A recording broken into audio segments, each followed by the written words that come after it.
Mad Rabbit, India's finest audio wearable brand, starting at 999. இந்த ஒரு இன்டென்ஷனுக்காக படம் எடுக்கிறேன், மேபி ஒரு என்டர்டெயின்மெண்ட்காக எடுக்கிறேன், இல்லை இந்த மக்களுக்காக எடுக்கிறேன், இந்த ஒரு பர்டிகுலர் விஷயத்தை சோஷியல் மக்கள்கிட்ட போய் சேர்க்கணும் அப்படின்றதுக்காக இருக்கும். உங்களுடைய ஐடியாலஜி என்னவா இருக்குது சார்? ஃபேமிலி, எமோஷ்னல், ரிலேஷன்ஷிப்பு, ஓகேங்களா? இதை சுற்றி தான் நம்ம வாழ்க்கையில் எல்லாமே இருக்குது. நீங்கள் இப்படி பண்ணால் நல்லாயிருக்கும் அப்படிம்பாங்க. நம்ம எல்லாத்துக்காண்டி நம்ம ஒன்று பண்ணிக்கிட்டே இருக்க முடியாது இல்லைங்களா? பொதுவாக மெஜாரிட்டியாக நம்மளை எது ரசிக்கிறாங்க, நம்மளை எது ரசித்தாங்க அப்படின்னு போகிறது சேஃப்டின்னு துட்டு போடுறவங்க நினைக்கிறாங்க. அதை செய்ய வேண்டியதான் கடமை. சொல்கிறவங்களை கொஞ்சம் காசு கொடுங்க அப்படின்னு சொன்னால் கொடுப்பாங்களா? ஒரு படம் எடுப்போம் அப்படின்னு சொன்னால் இங்கே ரிவ்யூ வேணாம். இப்போ என்ன எல்லாரும் என்ன சொல்கிறாங்க என்ன அப்படின்னு கேட்டிங்கன்னா, எல்லாம் நீங்கள் உங்கள் படம்லாம் ஒன்றா இருக்குங்க. அதாவது நான் ஒத்துக்கிறேன், அது நான் மறுக்கவே இல்லையே. என்ன காரணம் கேட்டிங்கன்னா, நான் அதில் ஒரு கேங் வார்ஸ் மூவி வடசனை மாதிரியாக ஒன்று பண்ணேன்னு வைங்களேன், வேரியேஷன் இருக்கும். அது என்னன்னாலும் எடுத்துக்கலாம், முட்டாளாக கூட சொல்லிக்கலாம். அது அவன் பேசுகிறவன் ஒரு வார்த்தையை பொறுத்து. நீங்கள் இருந்த இடத்துல என்னென்ன பேசுகிறாங்க அதை தான் நீங்கள் வசனமாகவும் வைக்கிறீங்க. ஆமாம் ஆமாம். அதுக்கு சில நேரம் ஒரு எதிர்மறையான விமர்சனங்கள் வரதான் செய்யும். எல்லாமே சொல்லுவாங்க, பாண்டியன் படம் பார்த்துட்டு, பாண்டியனும் தேவர் மகனும் ஒரே நாள் ரிலீஸ், போய் படம் பார்த்துட்டு வெளியே வரும்போது படம் கொஞ்சம் ஒரு ஆவரேஜ் தான் படம் ரிசல்ட்டு. ஆனால் விட்டு கொடுக்க முடியுமா? எப்பயும் போல சூப்பர் ஸ்டார் வாழ்க்கை, பாயமொழி ரஜினி வாழ்க்கை அப்படின்னு சொல்லி வெளியே கத்திக்கிட்டு கூட வெளியே வரான். இப்போ கமல் சாருக்கு, ரஜினி சாருக்கு ஆப்போசிட்டு கமல் சார் தான். கமல் சாருக்கு ஆப்போசிட்டு ரஜினி சார். இப்போ என்னடான்னா, கமல் சார் படம் எப்படி இருக்குது, அப்போ நாங்கள் ஒன்று கோவத்தில் ஒன்று சொல்லுவோம்ல, அந்த படம் எப்படி இருக்குன்னு பாட்டு வரும்னு தேவர் மகன் ரிலீஸ் ஆகுதுங்க. அங்கே போய் நின்று தீபாவளி அன்றைக்கி வேறு போய் 11 மணிக்கு இங்கே முடித்தோன்னே அங்கே நேரம் அங்கே சாப்பிடவே இல்லை. போய் அங்கே உட்காந்து இப்படி வந்து அப்பாண்டு போடுறாங்க, படம் குப்பை ஒன்றுமே இல்லை அப்படின்னு சொல்லிட்டு தான் வந்தேன். இதுதான் உண்மை. இது நான் என்ன சொல்லுவேன், அதை என்ன படம் ஒன்றுமே இல்லை, இதெல்லாம் ஒரு படமா, பாண்டியன் தான் சூப்பர் அப்படின்னு தான் வெளியே வந்தோம். திரைக்கதையில் பாண்டியன் தோத்துச்சு, தேவர் மகனை ஜெயிச்சிச்சு. அப்போ திரைக்கதைனா என்ன, ஒரு கதையை எப்படி சொல்லணும். Karthi sir first Maniratnam sir கூட 2வது வாட்டி ஒர்க் பண்ணாரு. அதுக்கப்புறம் இன்னொரு வாட்டி விருமன் அப்படின்றப்போ திருப்பி முத்தையா சார் கூடவா அப்படின்ற மாதிரி இருந்துச்சு. நானாக கேட்டேன், சார் என்ன சார் அப்படின்னு, உங்களுடைய உழைப்பு எனக்கு பிடிக்குமியா அப்படின்னாரு. அப்புறம் ஒரு ஆப்ஷன் கேட்டாருன்னா 1க்கு 3 கொடுப்பேன். ஆக்சுவலி புலிக்குத்தி பாண்டியோடைய கிளைமேக்ஸ் கொம்பனில் இருந்த கிளைமேக்ஸ். கார்த்தி சாரை வெட்டி கொண்டுருவாங்க. வெட்டி கொண்டவுடனே ராஜகிரண் சாரும் லட்சுமணனும் சேர்ந்து தான் பழி வாங்குவாங்க. இது 2 திரைக்கதை எழுதுனேன், 2 கிளைமேக்ஸ் எழுதுனேன். இப்போ சார் இல்லை இந்த கிளைமேக்ஸு இனியா கொம்பியா பாண்டியன் எப்படியா வெட்ட முடியும், இந்த கிளைமேக்ஸுக்கு கிடச்சிக்கிட்டே இருக்குது, இதுக்கு ஒரு படம் பண்ணணும். அதான் புலிக்குத்தி பாண்டி. செல்வராஜ் சார் ஒரு தடவை சொன்னார், முதல் மரியாதையும் சின்ன கொண்டரும் ஒரே கதை தான், ரெண்டுக்கும் அவர் தான் கதையாக சிரியுது. கௌரவத்தை காப்பாற்றுறதுக்காண்டி ராதா அடித்து கொள்ளும், இதில் சின்ன கவுண்டருக்காண்டி சுகன்யா அடித்து கொள்ளும், அவருடைய மானத்தை காப்பாற்றுறதுக்காண்டி. குட்டி புள்ளியே நீங்கள் சசிசாரை தவிர யாரும் ஒத்துக்கிற மாட்டாங்க. ஏன்னா ஹீரோ தான் அம்மாவை வச்சு கொள்ளணும், அம்மாக்காண்டி கொல்லணும். ஹீரோக்காண்டி அம்மா கொண்டான்னு ஒரு கிளைமேக்ஸ் இருக்குது பார்த்தீங்களா, அதை யாரும் ஏற்றுக்கிட மாட்டாங்க. நல்ல கதை பண்ணும்போது கதாநாயகன் தேவைப்பட மாட்டாருங்க. இப்போ எனக்கு அட்டகத்தி ரஞ்சித் பண்ணும்போது, அட்டகத்தி பண்ண ரஞ்சித் தான் காலா பண்ணார். அப்போ பயப்படவே வேண்டியது இல்லைல்ல, எனக்கு அட்டகத்தியே பண்ண தெரியும் அப்படின்னு ஒன்று இருக்குல்ல. இந்த தைரியம் ஒவ்வொரு இயக்குநர்களுக்கும் வரணுங்க.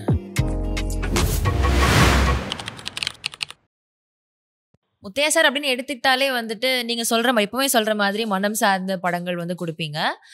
ரொம்ப டிஃப்ரெண்ட்டாக இருக்கும், உங்களுடைய கதைகளே ஒரு ஜான்ராக்குள்ளே இருக்கும், நீங்கள் அதை ரெப்ரசென்ட் பண்ணுறீங்க அப்படின்னு பல மேடைகள் சொல்லிட்டுங்க. எஸ், எனக்கு என்ன கேட்கணுன்னா, இந்த மாதிரி கதைகள் கொடுக்கறது மூலமாக முத்தையா அவர்கள் என்ன ஒரு விஷயத்தை சொசைட்டியில் ஏற்படுத்தணும்னு நினைக்கிறீங்க? ஏன்னா ஒவ்வொருத்தங்களும் ஒவ்வொரு தாக்கம் கொடுக்கும். இப்போ ஒவ்வொருத்தங்களுடைய ஒவ்வொரு ஃபிலிம் மேக்கர்ஸ்க்குமே ஒவ்வொரு ஐடியாலஜி இருக்கும். இந்த ஒரு இன்டென்ஷனுக்காக படம் எடுக்கிறேன், மேபி ஒரு என்டர்டெயின்மெண்ட்காக எடுக்கிறேன், இல்லை இந்த மக்களுக்காக எடுக்கிறேன், இந்த ஒரு பர்டிகுலர் விஷயத்தை சோஷியல் மக்கள்கிட்ட போய் சேர்க்கணும் அப்படின்றதுக்காக இருக்கும். உங்களுடைய ஐடியாலஜி என்னவா இருக்குது சார்? என்னுடைய ஐடியாலஜி என்னடான்னா, சினிமா இப்போ இல்லை, ஃபேமிலி, எமோஷ்னல், ரிலேஷன்ஷிப்பு, ஓகேங்களா? இதை சுற்றி தான் நம்ம வாழ்க்கையில் எல்லாமே இருக்குது. ஸோ அதை ரொம்ப அழுத்தமாக சினிமாவில் ஒவ்வொரு படத்துலேயும் என்ன டைப் ஆஃப் மேக்கிங் பண்ணாலும், என்ன டைப் ஆஃப் டிஃப்ரெண்ட் ஸ்கிரிப்ட் பண்ணினாலும் அது மேலோங்கி இருக்கணும் அப்படிங்கிறதுல தான் இருக்கிறேன். ஏன்னா நான் பார்த்து வளர்ந்தது, நான் பார்த்தது, நான் பழகுனது எல்லாமே அதை சுற்றியே தான். கூட்டு குடும்ப வாழ்க்கை, நட்புனா கூட 10 பேரோட உட்காந்து பேசுகிறது தான். நட்புனா கூட ஒரு 2 பேரோட போகிறது இல்லை, ஒரு கிரிக்கெட் டீம் மாதிரியே தான். நேரமும் ஒரு அதை சப்ஸ்டியூட் கூட ஒரு 4 பேர் இருப்பாங்க. அந்த மாதிரி தான் எங்கள் ஃப்ரெண்ட்ஷிப்பே எல்லாம் எங்கள் தெருவில் அதே மாதிரி ஸ்கூல் போகும்போதும் நம்ம வந்து கூட்டத்தோடு தான் போகிறது. ஸோ அந்த மாதிரி தான் நம்ம எல்லாமே இருந்து பழக்கம். அதனால் எல்லாமே அதில் உள்ள சந்தோஷம், துக்கம் எல்லாத்தையும் பகிர்ந்துக்கணும்ல.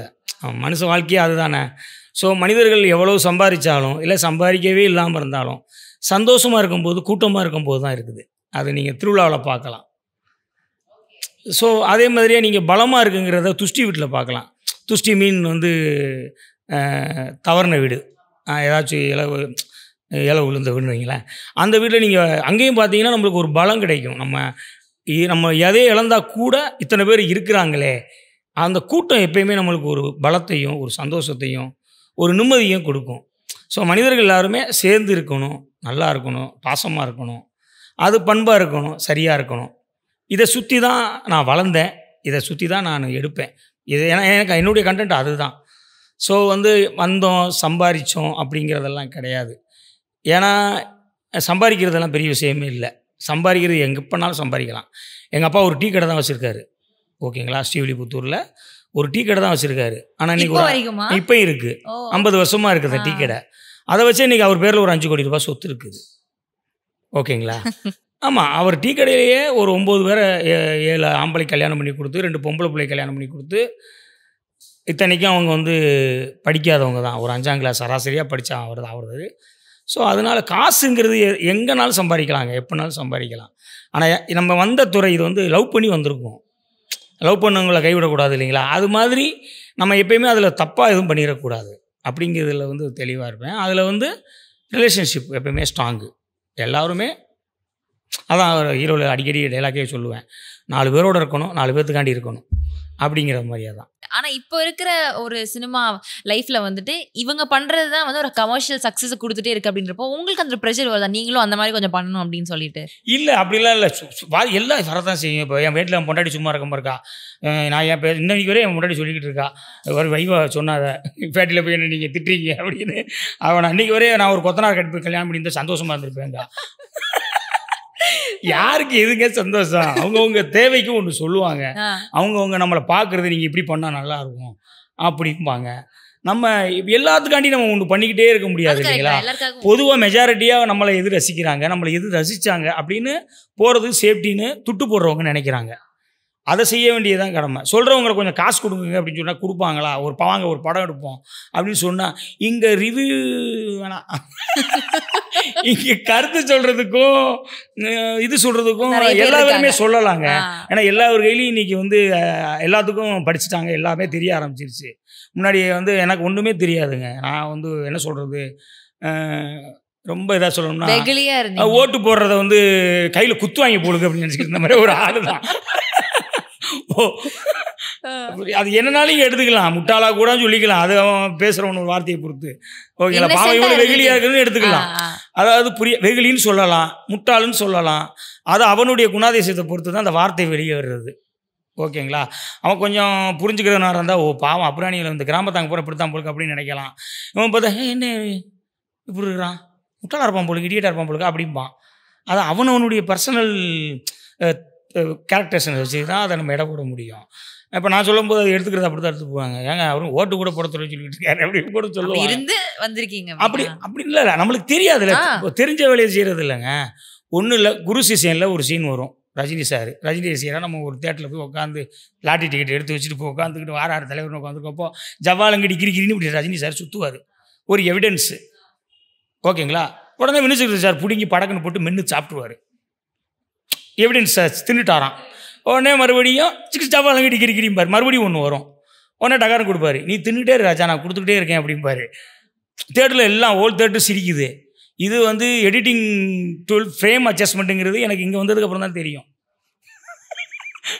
அது தெரியும் தலைவர் பற்றி அந்த சுத்த விட்டார் வந்துச்சு பாரு, அப்படி தான் நினச்சிக்கிட்டு இருக்கேன். எனக்கு காட்டினதை வச்சு தான் என் அறிவு வேலை செய்யும் ஒழிய இப்போ படித்ததை வச்சு என்னை யாரும் இப்போ சொல்ல முடியாது. இப்போ தான் நினச்சிக்கிட்டு இருக்கேன் ஃப்ரேம் அட்ஜஸ்ட்மெண்ட்டு. அப்போ தெரியாமல் போச்சு இல்லை, தெரியணுங்க. எந்த வேலையும் கை கண்ணு பார்க்க போது கை செய்ய போதுமாங்க ஊரில். ஒருத்தர் வேலையை ஒருத்தர் செய்ய முடியாது. ஓகேங்களா, அவங்க பழக்கப்பட்டது தானே. கண்டிப்பாக கண்டிப்பாக அது மாதிரியே தான் நிறைய விஷயங்கள். ஒவ்வொருத்தரும் ஒன்று கேட்பாங்க, ரைட்டு தான். என்ன பண்ண சொல்கிறீங்க நம்ம என்ன அவங்களுக்கு பண்ணுறதா இவங்களுக்கு பண்ணுறதா? ஆனால் துட்டு போடுறவங்க என்ன கேட்குறாங்களோ அதை தான் பண்ண கரெக்ட் தான், நியாயமான ஒரு விஷயம் தான் சார். புரியுதுங்களா? இப்போ நீங்க பார்த்து வளர்ந்த சினிமா பத்தி தான் நீங்க படம் எடுக்கிறீங்க அப்படின்றப்போ உங்க ஊர்லயோ உங்க வீட்லயோ நீங்க இருந்த இடத்துல என்னென்ன பேசுறாங்க அதை தான் நீங்க வசனமாவும் வைக்கிறீங்க. ஆமா ஆமா. அதுக்கு சில நேரம் வந்து ஒரு எதிர்மறையான விமர்சனங்கள் வரதான் செய்யும். இல்லை அதை தான் சொல்லு. இப்போ என்னடானா, இப்போ படம் பார்க்குறதுங்கிறத விட முன்னாடி நாங்கள் படம் பார்க்கும்போது எந்த மூளையெல்லாம் கலட்டி, மூளை கிடையாதுன்னு வச்சுக்கோங்களேன், எதையும் நம்ம யோசிக்காம தெரியும். இல்லை அதுதான், அது மூளை எந்த பக்கம் இருக்குது எந்த இருக்குன்னா தெரியாது. தலைக்குள்ள மூளை இருக்குங்கிற மட்டும் தெரியும். அது ரைட்டில் இருக்கா லெஃப்ட்டில் இருக்கா சென்டரில் இருக்கா. ஒன்று சொல்லுவாங்க பெரியவங்க, ஏய் புடத்தில் அடிக்காதம்மா, எதுக்கு அடிக்கக்கூடாதுன்னு சொல்லுவான். உடனே ஏன் அடிக்கக்கூடாதுன்னு சொல்கிறீங்கன்னா நம்ம கேள்வி கேட்கல.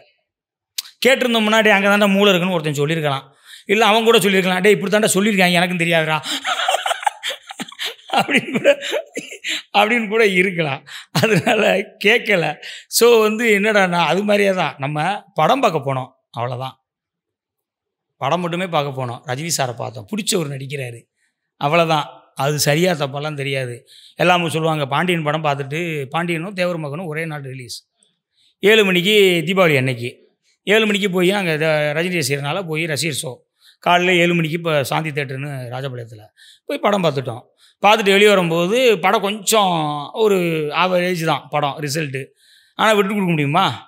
படம் சூப்பரு தலைவர் எப்பயும் போல சூப்பர் ஸ்டார் ரஜினி வாழ்க, பாயம்புலி ரஜினி வாழ்க அப்படின்னு சொல்லி வெளியே கத்திக்கிட்டு கூட வெளியே வரான். என்ன சார் சொல்லுவீங்க? பாயம்புலி ரஜினி. எங்கள் ரசிகர்மெண்ட் பேர் வந்து பாயம்புலி ரஜினி ரெசிடென்ட் பண்ணுறோம். அதுக்கு நான் செயலாளர். ஓகேங்களா? அதுக்கப்புறம் ராகவேந்திரா வந்தோடனே ராகவேந்திரா ஸ்ரீ ராகவேந்திரா ரஜினிக்கு பிடிச்ச பேர் அப்படின்னு உடனே மன்ற பேரை மாற்றிட்டோம். ஸ்ரீ ராகவேந்திரா ரஜினி ரெசிடென்ட் பண்ணுறோம். இன்றைக்கி வரை இருக்குது, செயல்படலை. ஓகேங்களா? இப்போ அந்த இது நாங்கள் போயிட்டு படம் பார்த்துட்டு வர்றோம். வெளியே வந்தால் 7 மணிக்கு குளிக்காமல் கொள்ளாமல் போனால் பல்லு கூட விளக்கலை. போய் படத்தை பார்த்துட்டு வந்தால் வேக்காடு. தேட்டர் அப்போல்லாம் இதெல்லாம் கிடையாதுங்களா, தேட்டரே பயங்கர 200 ஒரு 1500 பேர் உள்ளே விட்டு அடைச்சிருக்கிறான். இப்போலாம் 300 பேர் பார்த்துட்டு பிளாக் பஸ்டர் அப்படிங்கிறாங்க.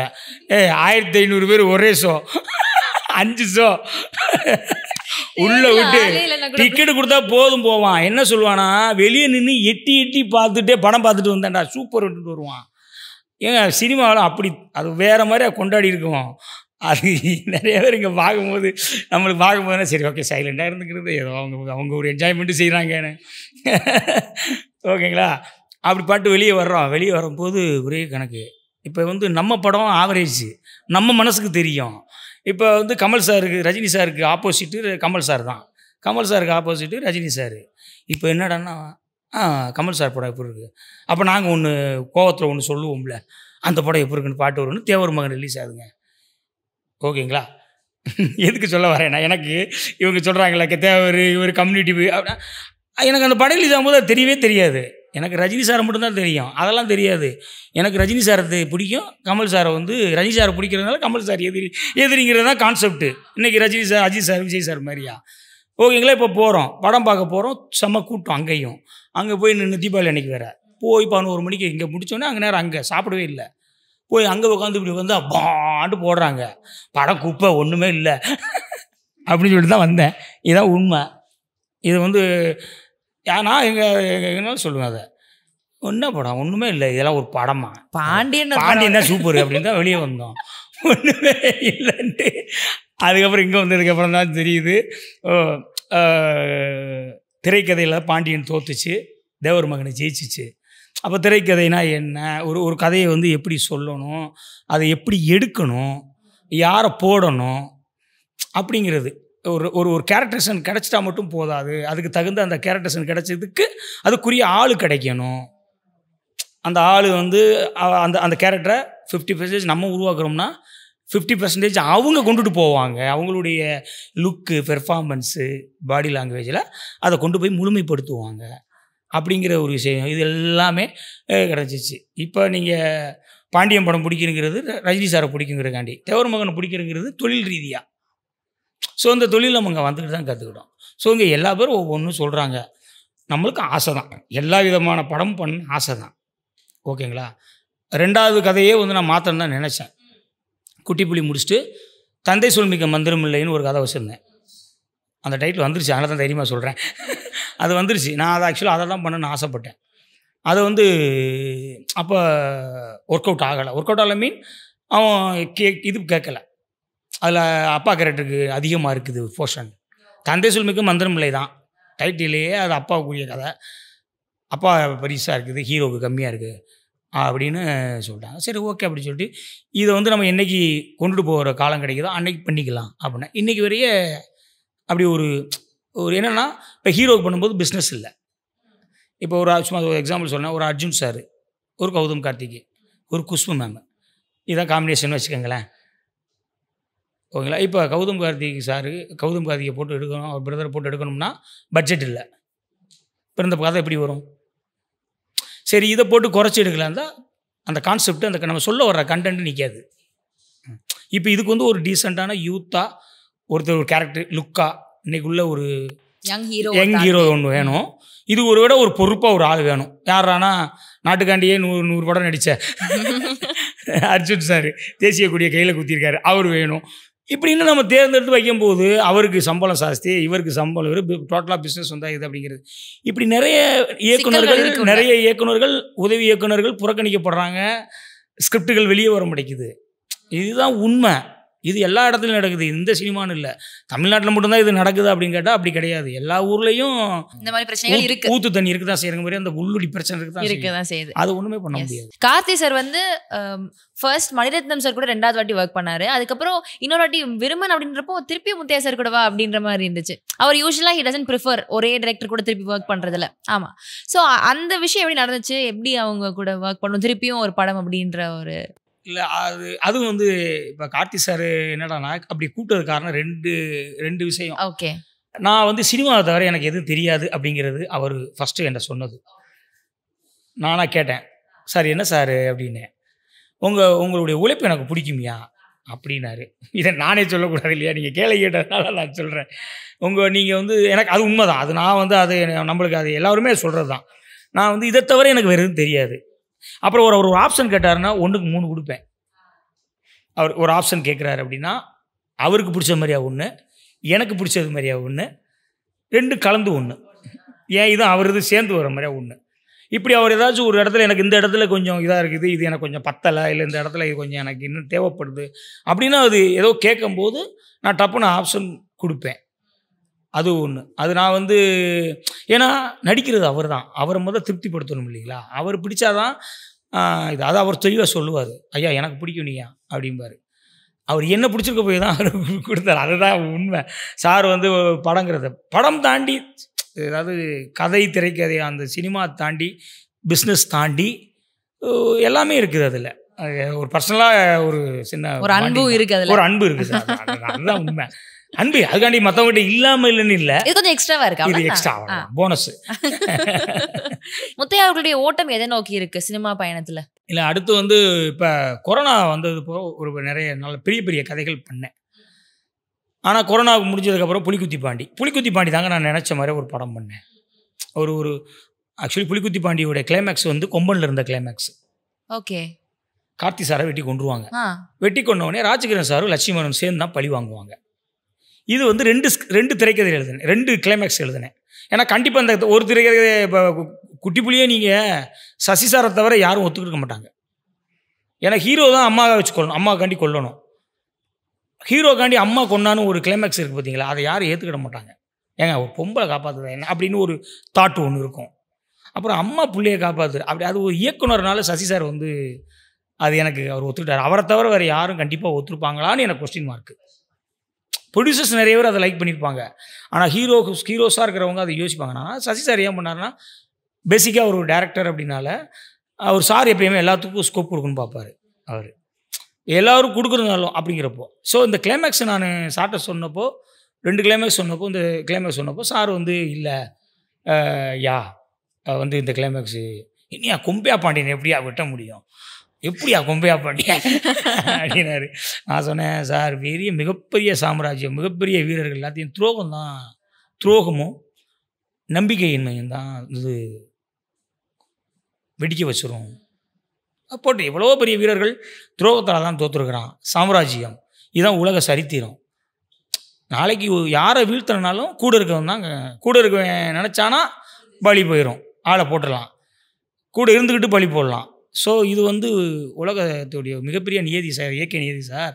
அதனால வந்து நீங்கள் ஒன்றும் இது பண்ணல, காலில் விழுங்க போய் உங்களை காலில் விழ வச்சு தான் வெட்டுறாங்க அப்படின்னு நானும் எவ்வளவோ சொல்லி பார்த்தேன். இல்லையா ரொம்ப பாண்டியன் நீங்கள் அந்த கிளைமேக்ஸ் சொல்லிட்டு இது எப்படி நீங்கள் சொல்லுவீங்க? அந்த நான் என்ன பண்ணிட்டேன்னா அந்த கிளைமேக்ஸ் சொல்லிவிட்டேன். அது நீங்கள் சொல்லாமல் இருந்தீங்கன்னா மேபி இது இல்லை அதுதான். அதில் என்னடானா 50 பேர் வரட்டுறாரு, சாமியவே காப்பாற்றுறதுன்னு ஒன்று இருக்குல்ல, கருப்பு தான் காப்பாற்றுவார், கருப்பையே காப்பாற்றுறாரா கொம்பையா அப்படின்னு ஒன்று இருக்குல்ல, அதையும் பண்ணணும். நம்ம அது பண்ணணுங்க, பண்ணாமல் பண்ண முடியாது. நீங்கள் ஒரு கேரக்டர் சென்ஸு ஒன்றும் இல்லை. இப்போ முள்ளு மலரில் ரஜினி காளி கேரக்டரு கொம்பையா பாண்டியனை விட மாஸ் பண்ணிக்கிட்டு இருப்பார். உண்மைக்கே நீங்கள் அந்த கேரக்டர் பார்த்தீங்கன்னா அதோட பாடி லாங்குவேஜு, அதோட டைலாக்கு, இந்த காளி கெட்ட பேசார் அப்படிங்கிறதா இருக்கட்டும், நீங்கள் எதுவும் பார்த்தீங்கன்னா கொம்பையா பாண்டியனோட மாசு இன்றைக்கி வர ரஜினி சாருக்கு அது அதுமா இருக்குது. இந்த காளி கெட்ட பேசார் சாங்கே வந்துச்சு. அதனால் கதைக்குள்ளே உட்காரும்போது அது கிடச்சிச்சின்னா சந்தோஷம். அது சில கதைகளில் கிடைக்கும், உட்காந்துரும் போது உட்காந்துரும். அது மாதிரி அவர் அதுனால நான் இது பண்ணேன், இந்த கிளைமேக்ஸுக்கு கிடச்சிக்கிட்டே இருக்குது, இதுக்கு ஒரு படம் பண்ணணும் அப்படிங்கிறப்ப விருமன் வந்து கமிட் ஆகிட்டேன். அப்போ கொரோனா வந்துருச்சு. சரி, ஒரு சார் வந்து பொன்னியின் செல்வன் நடிக்கிறாரு, நம்ம சும்மா உட்கார முடியாது. அப்போ சார்கிட்ட போய் கேட்குறேன், சார் ரொம்ப 2 வருஷம் உட்காந்தாச்சு, கொஞ்சம் நீங்கள் நடிச்சுக்கிட்டு இருக்கீங்க, லேட் ஆகுது, எனக்கு கொஞ்சம் அந்த சன் டிவியில் ஒன்று கேட்குறாங்க, இந்த கேப்பில் ஒரு கடை வெட்டிட்டு வரேனே அப்படின்னு. உடனே அவர் சிரிச்சிட்டார். இந்த டைலாக்கோட சொன்னேன், ஒரு கேப்பில் ஒரு கடாயை விட்டு வந்துடுறேன் அப்படின்னு சிரிச்சிட்டு சரியா போயிட்டு வாங்க. அந்த எக்கனாமிக்கலாக ஒரு சில பேர் மட்டும்தாங்க நம்மளை புரிஞ்சுக்கிட முடியும். சில பேர் அந்த புரிஞ்சுக்கணும் தான் நம்ம அதை கேட்கணும். புரிஞ்சுக்குதான் போய் கேட்டுட்டு அவன் புரிஞ்சிக்கலையே நான் தான் புரிஞ்சிக்கலன்னு தெரியும்ல, அவன்கிட்ட போய் எதுக்குறாச்சு கேட்டுக்கிட்டு இருக்கிறேன்னு ஒன்று இருக்குல்ல. அவர் அந்த சொன்ன உடனே சரிங்கயா அப்படின்ட்டு அவர் சொன்னால் மட்டும்தான் நான் போக முடியும், வேறு யார் சொன்னாலும் நான் போக முடியாது, அவர் சொன்னால் மட்டும்தான் போக முடியும். போயிட்டு வாங்கய்யா அப்படின்னாரு. போய் அந்த கிளைமேக்ஸுக்கு ஒரு கதை பண்ணாங்க, அதான் புலிக்குத்தி பாண்டி. புருஷனை போட்டாங்க, கொம்பையா பாண்டியனை போய் புலிக்குத்தி பாண்டியை போட்டாங்க, அதே லட்சுமணன் தான். அது சினிமா தாங்க, ஒரு பெரிய இதெல்லாம் கிடையாதுங்க. செல்வராஜ் சார் ஒரு தடவை சொன்னார், முதல் மரியாதையும் சின்ன கொண்டரும் ஒரே கதை தான். முதல் மரியாதையும் அவர் ரெண்டுக்கும் அவர் தான் கதையாசிரியர். Okay okay okay. ஃபர்ஸ்ட் ஹாப்பில் தூக்கி செகண்ட் ஹாப்பில் போடு, செகண்ட் ஹாப்பில் தூக்கி ஃபர்ஸ்ட் ஹாப்பில் போடு, அவர் தான் சொன்னார் என்கிட்ட. அதுலேயும் வந்து ஹீரோயின் அடித்து கொள்வா, ஜாஜி சாருக்காண்டி, மலைசாமி தவறுக்காண்டி, அந்த பெரிய மனுஷனை கௌரவத்தை காப்பாற்றுறதுக்காண்டி ராதா அடித்து கொள்ளும். இதில் சின்ன கவுண்டருக்காண்டி சுகன்யா அடித்து கொள்ளும், அவருடைய மானத்தை காப்பாற்றுறதுக்காண்டி. ரெண்டும் ஒரே கதை தான். அதை சொல்கிறார் சார் என்கிட்ட சொல்கிறாரு. நாங்கள் ஒரு விஷயமா சார்ட்ட டிஸ்கஷன் பண்ண போகிறப்போ சொல்கிறாரு, இங்கே நம்ம கொடுக்குறது பெருசு இல்லை, ஃபஸ்ட் ஹாப்பில் அது கிளைமேக்ஸில் வரும், இது ஃபஸ்ட் ஹாப் வந்துடும், கனெக்ட் பண்ண மாட்டாங்க. ஆர்டிஸ்ட் மாறுறாங்க, இடம் மாறுது, லுக்கு மாறுது. அது தேனி மாவட்டம், இது கோயம்புத்தூர் மாவட்டம், எல்லாமே வேறு. பின்புலம், கலாச்சாரம், பேர், ஸ்லாங்கு எல்லாமே மாறுறப்போ கனெக்ட் பண்ண மாட்டாங்க. இப்போ என்னை எல்லாரும் என்ன சொல்கிறாங்க என்ன அப்படின்னு கேட்டிங்கன்னா, எல்லாம் நீங்கள் உங்கள் படம்லாம் ஒன்றா இருக்குங்க. அதாவது நான் ஒத்துக்கிறேன், அது நான் மறுக்கவே இல்லையே. என்ன காரணம் கேட்டிங்கன்னா, நான் அதில் ஒரு கேங் வார்ஸ் மூவி வடசனை மாதிரியாக ஒன்று பண்ணேன்னு வைங்களேன், வேரியேஷன் இருக்கும். ஏன்ட மறுபடியும் நானும் திரும்ப ஹீரோவுடைய இமேஜுக்கு தானே கதை பண்ண வேண்டியது இருக்குது. அதில் என்னுடைய தனித்துவம் ஒன்று இருக்குல்ல, அது ஒன்று இருக்குல்ல, அது இந்த விஷயங்கள்னால சில பேர் சொல்லுவாங்க. நான் வந்து ஆமாம், அது நம்ம தெரிஞ்சு தானே பண்ணுறோம், அவங்க என்ன இப்போ கண்டுபிடிச்ச மாதிரியே பேசுகிறாங்க அப்படின்னு. நான் வெளிப்படையாக தானே பண்ணுறது, புதுசாக கண்டுபிடிச்ச மாதிரி இல்லை. அதில் ஒன்றும் இல்லை, சினிமாங்கிற ஒன்றும் இல்லை, எல்லாத்துக்கும் தெரியும். சோகப்பாட்டை வந்து மெலோடி ஆக்குறதும், மெலோடியாட்டு குத்தாக்குறதும், குத்த மறுபடியும் சோகமாக்குறதும், அது வந்து வித்தை தெரிஞ்சவங்களுக்கு தான் அந்த விஷயம் புரியும். அது ஐயோ இது வேற, பிரிய நீ வித்தை அப்படின்றத சொல்லி இங்கே எதையும் வார்த்தையை விடுறதுக்கே பயமாக இருக்குது. 10th படிக்கிறப்போ நான் வந்து சினிமாவில் போய் சாதிக்கணும், டிரெக்டர் ஆகணும் அப்படின்னு சொல்லிட்டு ஊரை விட்டு வந்து இங்கே அந்த ஃபில்ம் இன்ஸ்டிடியூட் வாசலில் போய் நின்றீங்க அப்படின்னு எனக்கு தெரியல. ஏன்னா 10ஆம் கிளாஸ் படிக்கிற பையனுக்கு இவ்வளோ பெரிய அந்த நேரத்தில் உங்களுக்கு இது தோணுனதே பெரிய விஷயம் நான் நினைக்கிறேன். எந்த ஒரு இன்சிடென்ட் இருக்கும்ல எல்லாருடைய வாழ்க்கையிலையுமே, இந்த ஒரு பர்டிகுலர் தருணத்தில் தான் நமக்கு வந்து ஒன்று தோணும், ஒன்று பண்ணணுன்ற ஒரு இதெல்லாம் இருக்கும். அந்த உந்துதல் இருக்கும்ல உங்கள் லைஃப்பில், அந்த பர்டிகுலர் மூமெண்ட் நம்ம இதுதான் பண்ண போகிறோம், என்னெல்லாமோ இருக்குது, ஆனால் எனக்கான பாதை இதுதான் அப்படின்னு நீங்கள் டிசைட் பண்ண தருணம் என்ன சார்? அதுக்கு வயசு எனக்கு தெரில, 7-8 வயசுலேருந்தே படம் பார்க்க ஆரம்பிச்சிட்டேன். இந்த படம் பார்க்குறது, இந்த கதை சொல்கிறது எங்கே நான் ஆரம்பித்தேன்னா, எங்கள் தெரு வந்து கிட்டத்தட்ட ஒரு லென்த்தாக ஒரு செட்டு மாதிரியாக இருக்கும். இப்போ நம்ம அங்கே சுனாமி வந்துருச்சுன்னா அவங்களுக்கு வந்து அவங்கள பாதுகாக்கிறதுக்குன்னு, பாதிக்கப்பட்டவங்களை பாதுகாக்கிறதுக்குன்னு ஒரு 20 செட்டு போடுவாங்க. இப்போ நீங்கள் அருணாச்சல ஸ்டுடியோ மாதிரியா தான். அங்கே வந்து எங்கள் சந்து வந்து கிட்டத்தட்ட இந்த பக்கம் ஒரு 30 வீடு, அந்த பக்கம் ஒரு 30 வீடு, எல்லாம் ஒரே தகர கொட்டையில் தான் இருக்கும். அது நாங்கள் இந்த சிட்டி ஆஃப் காட் மாதிரியா படங்களில், நீக்ரோஸ் படங்களில் பார்க்கலாம். அந்த டைப் ஆஃப் ஒரு வீடு இங்கேருந்து ஆரம்பிச்சிச்சுன்னா இந்த பக்கம் ஒரு 30-40 வீடு ஒன்று போல் இருக்கும். குறுக்கு சவர் மட்டும்தான் அவங்கள பிரிக்கும். ஓ, அந்த ஒரே கூரையில் இப்படி ஒரே கூரை அப்படி தான் இருக்கும். அப்படி இந்த பக்கம் ஒரு 40 வீடு, இந்த பக்கம் ஒரு 40 வீடு, இது ஒரு சந்து. இந்த தெருவில் இந்த மாதிரி இதுலேயே நம்ம வளர்ந்துடும். அங்கே வந்து பார்த்திங்கன்னா பெண்கள் எல்லாருமே வெளியே வந்து கெட்டு ஓட்டுவாங்க. தீப்பெட்டி இருக்குது பார்த்தீங்களா, நீங்கள் ஃபயர் பாக்ஸ் இருக்குல்ல, அது பேர் மேப்பட்டி கீப்பட்டி. அது ரெண்டு பெட்டி, அது ரெண்டுமே ரொம்ப கஷ்டம் ஒட்டுறது.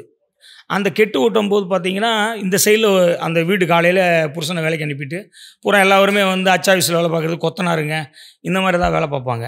அவங்க வந்து வீட்டை விட்டு வெளியே வந்தாங்கன்னா, இப்போ லேடிஸ் வந்து குழந்தை வச்சுருந்தாங்கன்னா பாலை கொடுத்துட்டு அவங்களுக்கு தொட்டியில் போட்டு வெளியே வாசலில் உட்காந்துருப்பாங்க.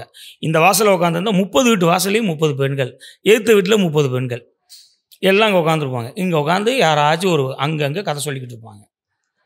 ஒரு லேடிஸ் இப்போ செகண்ட் ஷோ படம் பார்த்து வந்திருப்பாங்க, ஏடிஏ அப்படின்னு சொல்லி இவங்க ஒரு கதை சொல்ல ஆரம்பிப்பாங்க. இதில் வந்து எங்கள் சித்தியும் ஓட்டும். நாங்கள் டீ கடையாக இருந்தாலும் எங்கள் சித்தியை வந்து கெட்டு ஓட்டும். அது ஓட்டிக்கிட்டு இருக்கும்போது நான் சில்லு அடைப்பேன். சில்லுன்னா கீப்பிட்டி, அது வந்து அது பேர் சில்லு அடைக்கிறதுன்னு பேர். அது நான் அடைக்கும்போது இவங்க கதை சொல்லுவாங்க.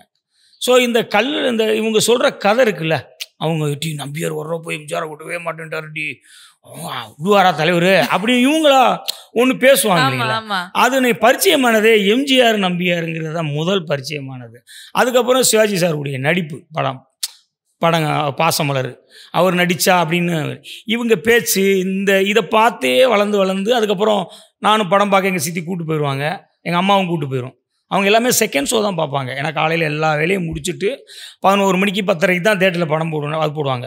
நீங்கள் சவுத் சைடு இல்லை எல்லா சைடும் நினைக்கிறேன், இதில் வேற பிரித்தா பெரிய பிரச்சனை, எல்லா சைடும் நினைக்கிறேன் தெரியல. செகண்ட் ஷோ போயெல்லாம் எல்லோரும் படம் பார்ப்பாங்க, வேலை பார்க்குற அத்தனை பேருமே.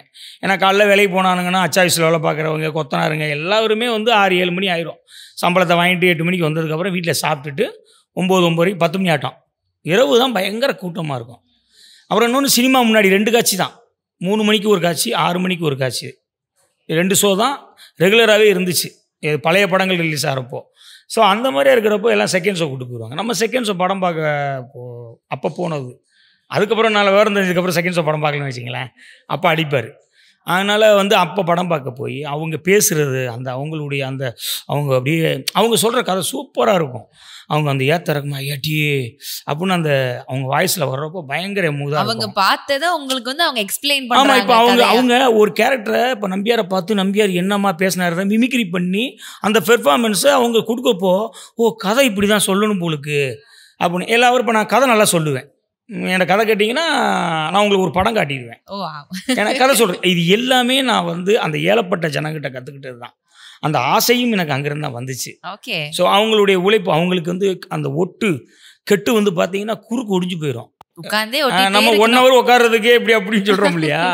அவங்க காலைல உட்காந்தாங்கன்னா சாப்பிட மாட்டாங்க. இதை விட கொடுமை என்னடானா அதில் அங்கேயும் அந்த கான்செப்ட் எல்லாம் சொல்லணும்னு தான் சினிமாவுக்கு வந்தேன். பச்சை புள்ள ஓயாமல் அழுதுகிட்டு இருந்தா கெட்டு ஓட்ட முடியாது, டிஸ்டர்ப் ஆகும்னு சொல்லிட்டு பசையை வந்து அந்த பசை கோந்து விட்டுறீங்கல்ல கம்மு, அதை வந்து பிள்ளைக்கு வாயில் கொடுத்துட்டு படுக்க வச்சுருவாங்க. ஐயோ. ஆமாம், இதெல்லாம் வந்து நான் பார்த்த, அதாவது உழைக்கிற வர்க்கத்தோடைய மிகப்பெரிய கொடுமையானது. அந்த கெட்டெல்லாம் ஒட்டும் போது பார்த்தீங்கன்னா பயங்கர ஒட்டிச்சு போயிடும்.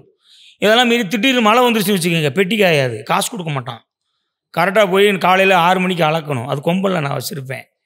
அது ஒரு மிகப்பெரிய வாழ்க்கை அந்த வாழ்க்கை. அது வந்து அது மாதிரியா நிறையா சம்பவங்களும் சரி. ஸோ சினிமா டைரக்ஷன் பண்ணணும், நடிக்கணுங்கிற இதில் டைரக்ஷன் பண்ணணும். இவங்களுடைய வாழ்க்கையை, இந்த மக்களுடைய சந்தோஷம் துக்கம், அவங்க ஒரு எவ்வளவு கேஷுவலாக கொடுக்குற காசில். ஏன்னா ஒவ்வொரு வீட்லேயும் 5 ஆம்பளை போயிருப்பாங்க, 5 ஆம்பளை 4 ஆம்பளை வீட்டுக்கு. ஒரு வீட்டில் 2 பிள்ளையே இருக்காது, பூரா ஒவ்வொரு வீட்லேயும் 5 6 4 9 பேர் இல்லை. எங்கள் வீட்டில் 9 பேர். இப்போ எங்கள் வீட்டில் ஒருத்தர் வீட்டில் 12 இருக்குது. அவர் பேர் சுப்பிரமணியத்தவர். அவர் ஊர்லேயே விட்ட வார்த்தை கொடுக்க பயப்படுவாங்க. எப்பா வடுவு மக்கள் வலுசார் போல் வருவாங்கப்பா அப்படின்னு. ஏன்னா ஒருத்தனை தொட்டு அத்தனை பேர் வந்து நிற்பான். இதுக்குன்னே ஒரு பலத்துக்குன்னே தான். அதான் அந்த சொல்லுவாங்க, அம்மா இருந்தால் அன்பு, அப்பா இருந்தால் அனுபவம், அண்ணன் தம்பி இருந்தால் பலம் அப்படிமா. அது மாதிரி அந்த பலத்துக்காண்டி இப்படி தான் இருப்பாங்க. இதில் வந்து சம்பளம், கொத்தனார் சம்பளம் 20 ரூபா 25 ரூபா இருக்கும். அதில் குடிச்சிருவான் பாதியை. அவன் கேட்டான் நான் மேல் வலிக்குது அப்படின்னு சொல்லி குடிச்சிருவான். நல்லா வீட்டுக்கு வந்தால் பிடி சிரட்டு எல்லாம் போய் குடிச்சது போக வந்தால் 5 ரூபா 6 ரூபா பையில் தேடி பிடிச்சி எடுப்பாங்க. அவன் குப்புற கிடக்கும் போது தான் எடுப்பாங்க. அப்படி தான் ஒரு வாழ்க்கை முறை. ஸோ அந்த அந்த அந்த ஜனங்களுடைய விஷயங்கள், அப்போ அவங்ககிட்ட இருந்த சந்தோஷம், அவங்ககிட்ட இருந்த ஒரே சந்தோஷம் சினிமா மட்டும்தாங்க, வேறு எதுவுமே கிடையாதுங்க. எம்ஜிஆர் மட்டுமே, சிவாஜி மட்டுமே, அவ்வளோதான். அப்புறம் என் காலகட்டத்தில் ரஜினி மட்டுமே, கமல் மட்டுமே அப்படின்னு வந்துச்சு. நான் ஒரு ரஜினி ரசிகர். ஸோ அதை பார்த்தா எனக்கு நம்ம வந்து இந்த மக்களுடைய வாழ்க்கையை பதிவு பண்ணணும், இவங்களுடைய பெயினை வந்து நம்ம சொல்லணும். இந்த பெண்களுடைய வழி வந்து ரொம்ப கொடுமையானது, ஏன்டா இப்படி இருக்கீங்க. நான் என் படத்தில் வந்து பார்த்தீங்கன்னா, என் பையன் படத்தில் தான் எல்லாமே இருக்க போகுது. இதுவரை பார்த்தீங்கன்னா ஹீரோவை குடிக்கிறது காட்ட மாட்டேன். மேக்ஸிமம் 99% என் ஹீரோவை வந்து குடிக்க வைக்க மாட்டேன். ஒயின் ஷாப்புகளில் சீன் கொண்டுட்டு போக மாட்டேன். ஒழுக்கமானவன், அறம் சார்ந்து வாழ்பவன், நல்லவன், அப்படி தான் நான் வைப்பேன். ஏன்னா மனிதர்கள்ட்ட இருக்க வேண்டியது அதுதான். ஓகேங்களா? அறிவுங்கிறது வந்து ரைட்டு. அறிவு இருந்து என்ன பண்ண போகிறோம்? ஒருத்தன் மிகப்பெரிய அறிவாளியாக இருக்கான், குடியாரப்பையில் இருந்தால் என்ன பண்ணுவீங்க? யாருக்கு பிரயோஜனம்? அறிவுக்கு பிரயோஜனமா இல்லை மக்களுக்கு பிரயோஜனமா? எதுக்குமே பிரயோஜனம் இல்லை. ஸோ அப்போ மனிதனுடைய ஒழுக்கம் மிக ரொம்ப முக்கியம். இது உங்க அப்பா கிட்ட இருந்து உங்களுக்கு வந்திருக்குன்னு நினைக்கிறேன். நீங்க சொல்லிருப்பீங்கல்ல, படிக்கலனா கூட நான் ஏன் மார்க் கம்மியா வாங்கினேன்னு சொல்லி திட்ட மாட்டாரு. ஆனா ஒழுக்கமா இல்லைன்னா என்ன பயங்கரமா கொன்றுவாரு, கொன்றுவாரு. கட்டையை வச்சுலாம் அடிக்க மாட்டாரு, கம்பியை வச்சு தான் அடிப்பாரு. இந்த சேவு போடுவாங்கல்ல, எங்கள் வீட்டில் சரக்கு போடுவோம் நாங்கள். சேவு, மிச்சரு, பக்கடா, இது எல்லாமே எங்கள் வீட்டில் இருக்கும். அதனால் பள்ளிக்கூடத்துக்கு போகும்போது எனக்கு காட்டுவாங்க நல்லா. பைக்குள்ள அள்ளி சேவு மிச்சர் பக்கடா போட்டுக்கிட்டு ஏன்டா சுற்றிக்கிட்டே இருப்பாங்க ஒரு கூட்டம். என்னால் சாப்பிட்றதுக்கு எல்லாத்துக்கும் நொறுக்கி தீனி வேணும்ல பள்ளிக்கூடத்தில். ஏன்னா எல்லாருமே ஏழப்பட்ட மக்கள் தான். அப்போ அவங்களுக்கு ஏதாவது சாப்பிட வேணும், அப்போ நம்மக்கிட்ட இருக்கும். அதை வந்து இது பண்ணுவாங்க. அது சேவு மிச்சர் பக்கடா போடுவோம். அதில் அந்த கண் கரண்டி இருக்குது. இந்த வடை எடுக்கும்போது நீங்கள் வீட்டில் பார்த்துருப்பீங்கல்ல, தோசை சொல்கிறது கண் கரண்டி ஓட்டையாக இருக்கும்ல, அது சோறு வைக்கிறதுக்கும் யூஸ் பண்ணுவாங்க. அந்த கரண்டியில் பெரிய கரண்டி இருக்கும், அதை வச்சு தான் அடிப்பார். ஐயோ வெளுத்து எடுத்துருவார். அவருக்கு வந்து என்னடா ஃபெயில் ஆகிட்டோம், 4 பாடம் ஃபெயிலு, அப்படிலாம் கவலையே பட மாட்டார். அதெல்லாம் மாட்டார். உன் மகன் பள்ளிக்கூடத்துக்குங்க 5 நிமிஷம் வெளியே நின்னான், லேட்டாக வந்தான்னு தெரிஞ்சிச்சுன்னா கொளுத்திடுவார், அடி கொன்னே விடுவார். நீ படிக்கலை அதை பற்றி எனக்கு தேவையில்லை, ஒழுக்கம் இருந்துச்சுன்னா என்றைக்குனாலும் பொழைச்சிக்கலாம். படிப்பு இல்லட்டா பிரச்சனை இல்லை, நானாக படித்தேன்னா என்ன, அதெல்லாம் பிரச்சனை இல்லை, ஒழுக்கம் ரொம்ப முக்கியம் அப்படிப்பாரு. அதையும் சொல்லியிருக்கிறாரு. நான் வந்து என் கண்ணுக்கு முன்னாடி என் கண்ட்ரோலில் இருக்கும்போது நீ வந்து நான் உன்னை கட்டுப்படுத்திக்கிடுவேன். நீ இப்போ இருக்கிறது ஒழுக்கம் இல்லை, நீ என்னை விட்டு தாண்டி நீ எங்கேயோ படிக்கிறதுக்கு வெளியூர் போகிற, இல்லை ஏதோ தொழில் சார்ந்து வெளியே போகிற அப்படிங்கும் போது அப்பன் சொன்னான்டா அப்படின்னு நீ கேட்டுக்கிட்டு ஃபாலோ பண்ணேன்னா தான் அது ஒழுக்கம் அப்படின்னு சொன்னார். இன்னைக்கு வரையும் முடிஞ்ச ஒழுக்கமா இருக்கீங்க. உங்க பையனையும் அதே லைன்ஸ், அதே அவனும் நான் அதே மாதிரி தான். அவன் படிப்பான், அதை டீச்சர் எல்லாம் சொன்னா கூட அவங்கள நான் பண்ண மாட்டேன். அவன் ஏதாவது தப்பு பண்ணானா சொல்லுங்கள், செட்டப் பண்ணானா சொல்லுங்கள், குளுத்தி எடுத்துடுறேன். அவன் படிக்கலைன்னா பிரச்சனை இல்லைங்க, நான் பார்த்துக்கிறேங்க, அது ஒன்றும் பிரச்சனை இல்லைங்க. 1 வருஷம் இல்லைன்னா அடுத்த வருஷம், அது ஒரு பிரச்சனை இல்லை, அது எனக்கு தேவை. நான் அதை நான் தப்பாக நினைக்கல என் பிள்ளைய, ஏன்னா ஏன் இருந்தால் தானே அவனுக்கு வரும். அதையும் நம்ம தெளிவு. எல்லாத்துக்கும் நம்மகிட்ட வந்து இருக்கிறது சில குணாதிசயம் அவனுக்கு கிடைக்கும், இல்லாதது அவன்டே இருக்கும். அதை பார்த்து நம்ம அவனை டெவலப் பண்ண வேண்டியதான். ஏதோ நான் நீங்கள் சொன்னீங்களே 10th படிக்கும்போது எங்கள் வீட்டில் இதெல்லாம் சொல்ல முடியாது. ஸோ சினிமா பார்த்தா ஆசை வந்துருச்சு. அப்போ 10ஆம் கிளாஸு சினிமா டிஸ்கோ இதே தான், எனி டைம் இதே தான். அதாவது கையில் காசு இருக்காது, 5 காசு 10 காசு சாப்பிட எங்கள் அம்மாவுக்கு கொடுப்பாங்க, எங்கள் ஐயா கொடுக்க மாட்டார். எங்கள் அப்பா நான் இதுவரையும் எனக்கு காசு வாங்கினது இல்லை. காசு கேட்டால் பிரித்து கொடுத்துறாரு, உனக்கு இது காசு, வீட்டில் சோறு போடுறேன், படிக்கிறதுக்கு புத்தகம் வாங்கி கொடுக்குறேன், எல்லாம் இருக்குது, ட்ரெஸ்ஸு போட்டிருக்கேன், என்ன உனக்கு என்ன அப்படின்னு கேட்டால் கொளுத்திடுவார் அடி. எங்கள் அம்மா தான் கொடுத்து விடும், பாவம், அது ஒரு அப்ராணி, அது கொடுத்து விடும். பழனி அம்மா, பழனி அம்மா அவருக்கு எங்கள் அம்மா எங்கேயாவது கொடுத்து விடுவா. அப்போ நான் போய் அதை என்ன பண்ணுவோன்னா 10 5 காசு தான் கொடுப்பாங்க. உடனே நாங்கள் என்ன பண்ணுவோம், இது அப்படியே வச்சுருக்குது. எங்கள் ஊரில் கனவு தேட்ரு, வெங்கடேஸ்வர தேட்ரு, ஜெயஸ்நாத் தேட்ரு அப்படின்னு ஒரு 3 தேட்ரு தான் பெருசு. அப்போ அங்கே வந்து என்ன பண்ணுவாங்கன்னா படம் 6:30க்கு தான் போடுவாங்க. கரெக்டாக ஒரு 6 மணிக்கு பெல் அடிப்பாங்க. பொம்பளை வரிசையில் போய் நின்றுவோம். நாங்கள் நின்று டிக்கெட் கிடைக்கிற இடத்துல ஓரத்தில் நிற்பேன். நான் ஏற்கனவே கட்டையாக தான் இருப்பேன். தோண்டு தான் இருப்பேன். அதனால் போய் ஓரத்தில் நிற்பேன். கரெக்டாக ஓனர் அப்படியே வருவார், அப்படியே நிற்பார். தேட்டரை ஃபுல்லாக வாட்ச் பண்ணுவார். டிக்கெட்லாம் ஒழுங்காக கொடுக்குறாங்களான்னு ஃபாலோ பண்ணுவார். எக்ஸிக்யூட்டிவ் வேலை பார்ப்பார். பார்த்துட்டு அப்படியே நின்று பில்லு 6:30க்கு அடிக்கும். அடித்தோடனே நாங்கள் வந்து 10 காசு தானே இருக்குது டிக்கெட். நாலுனா நாங்கள் 25 பைசாலாம் படம் நான் படம் பார்க்கும்போது 25 பைசா 40 பைசா. அப்போ 25 10 பைசா தான் கையில் இருக்கும். கரெக்டாக அந்த டிக்கெட்டு கிளிப்பாங்களே அவங்கக்கிட்ட 6:30க்கு படம் போடுவாங்க. போடணும் டகாரம் என்ன பண்ண 10 பைசா சுற்றி முற்றி அவர் ஓனர் உள்ளே போயிடுவார். படம் போட்டோன்னே அவர் உள்ளே போயிடுவார், இல்லை தேட்டருக்குள்ளே போயிடுவார் வாட்ச் பண்ணுறதுக்கு. டகார்னு 10 ரூபாய் அவன் 10 பைசா கொடுத்துட்டு துட்டு பொம்பளை ஓடிடுவோம். குட்டு குட்டு குட்டுன்னு பெருச்சாலி ஓடும்ல, அது வேறு சரக்குன்னு மின்னல் அப்படிங்கிற போல போய் பொம்பளை அதில் உட்காந்துருவோம். சின்ன பையனால் அவங்க ஒன்றும் பிரச்சனை கிடையாது. அப்புறம் இன்டர்வல் பிளாக் அப்புறம் ஆண்கள் சைடு போயிடுவோம். ஸோ இந்த அளவுக்கு சினிமா வந்து பயங்கர, அது என்ன சொல்கிறது, சினிமா தான் எல்லாமே. சினிமா தான் வேலை. இல்லைன்னா சினிமாவில் நான் இன்னொன்றுங்க, சினிமாவில் நம்ம லவ் பண்ணுறது இல்லை, அது நம்ம லவ் பண்ணுன்னா நாம் அதுக்கு உண்மையாக இருக்கணும். ஓகேங்களா? அதுதான் எனக்கு வேறு இன்றைக்கி வரை எதுவும் தெரியாது.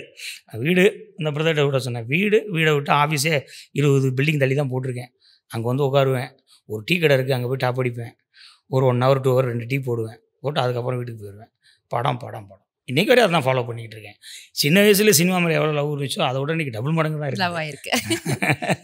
அதனால் சினிமா அப்படி தான் வந்துச்சு. சரி என்னடா ஆசைக்குன்னு ஒரு நாள் எங்கள் வீட்டில் எங்கள் சித்திட்டெல்லாம் ரெட்டை வடை செயின் இருந்தது.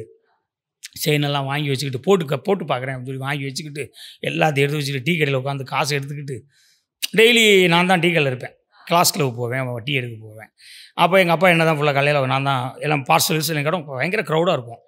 அதை எடுக்க போகும்போது டப்பாரம் காசு எடுத்து வச்சுக்கிடுவேன். அது எடுத்து வைக்கிறதுலாம் பெரிய தொழில் நுணுக்கம், அது சொல்லக்கூடாது வெளியே. அது கொஞ்சம் இதாக இருக்கும். காசு கொஞ்சம் திருடுறது ஒரு தொழில். அது எடுப்போம், நம்ம காசு தானே எடுக்கிறோம். திருட்டு கிடையாது, நம்ம காசு உழைக்கிறோம். அதுக்கு தக்கன 6 மணிக்கெலாம் வந்துடுவேன் டீ கடைக்கு. வந்தால் கிளாஸு சடன்னு கழுவுவேன். இன்றைக்கி டீ கடையில் உட்காந்தேன்னா நானே கிளாஸ் எடுத்து வச்சுருவேன். சார் என்ன சார் நீங்கள் அப்படிமா, ஐயோ இதை சொல்லுவாங்களே தொட்டில் பழக்கம் சுடுகாடு வரையா, அது பார்க்க முடியாது. ஸோ அந்த மாதிரி நிறையா வந்து இது பண்ணுவேன். அப்போ காசு எடுத்து வச்சுட்டு போய் திரைப்பட கல்லூரியில் சேர்ந்துடணும் அப்படின்ட்டு எல்லாத்தையும் எடுத்து வச்சுக்கிட்டு நல்ல இவ்வளோ பெரிய அகல பேக்கு எடுத்து வச்சுட்டு கிளம்பிட்டேன். எங்கள் ஊரில் ஆவடி பஸ்ஸு 525ன்னு ஒரு பஸ் வரும், திருவள்ளூர் போக்குவரத்து கழகம். அதை நாங்கள் நின்று கம்மாக்கரையில் நின்று டாட்டா காட்டுவோம், மெட்ராஸ் வண்டிடா அப்படின்னு.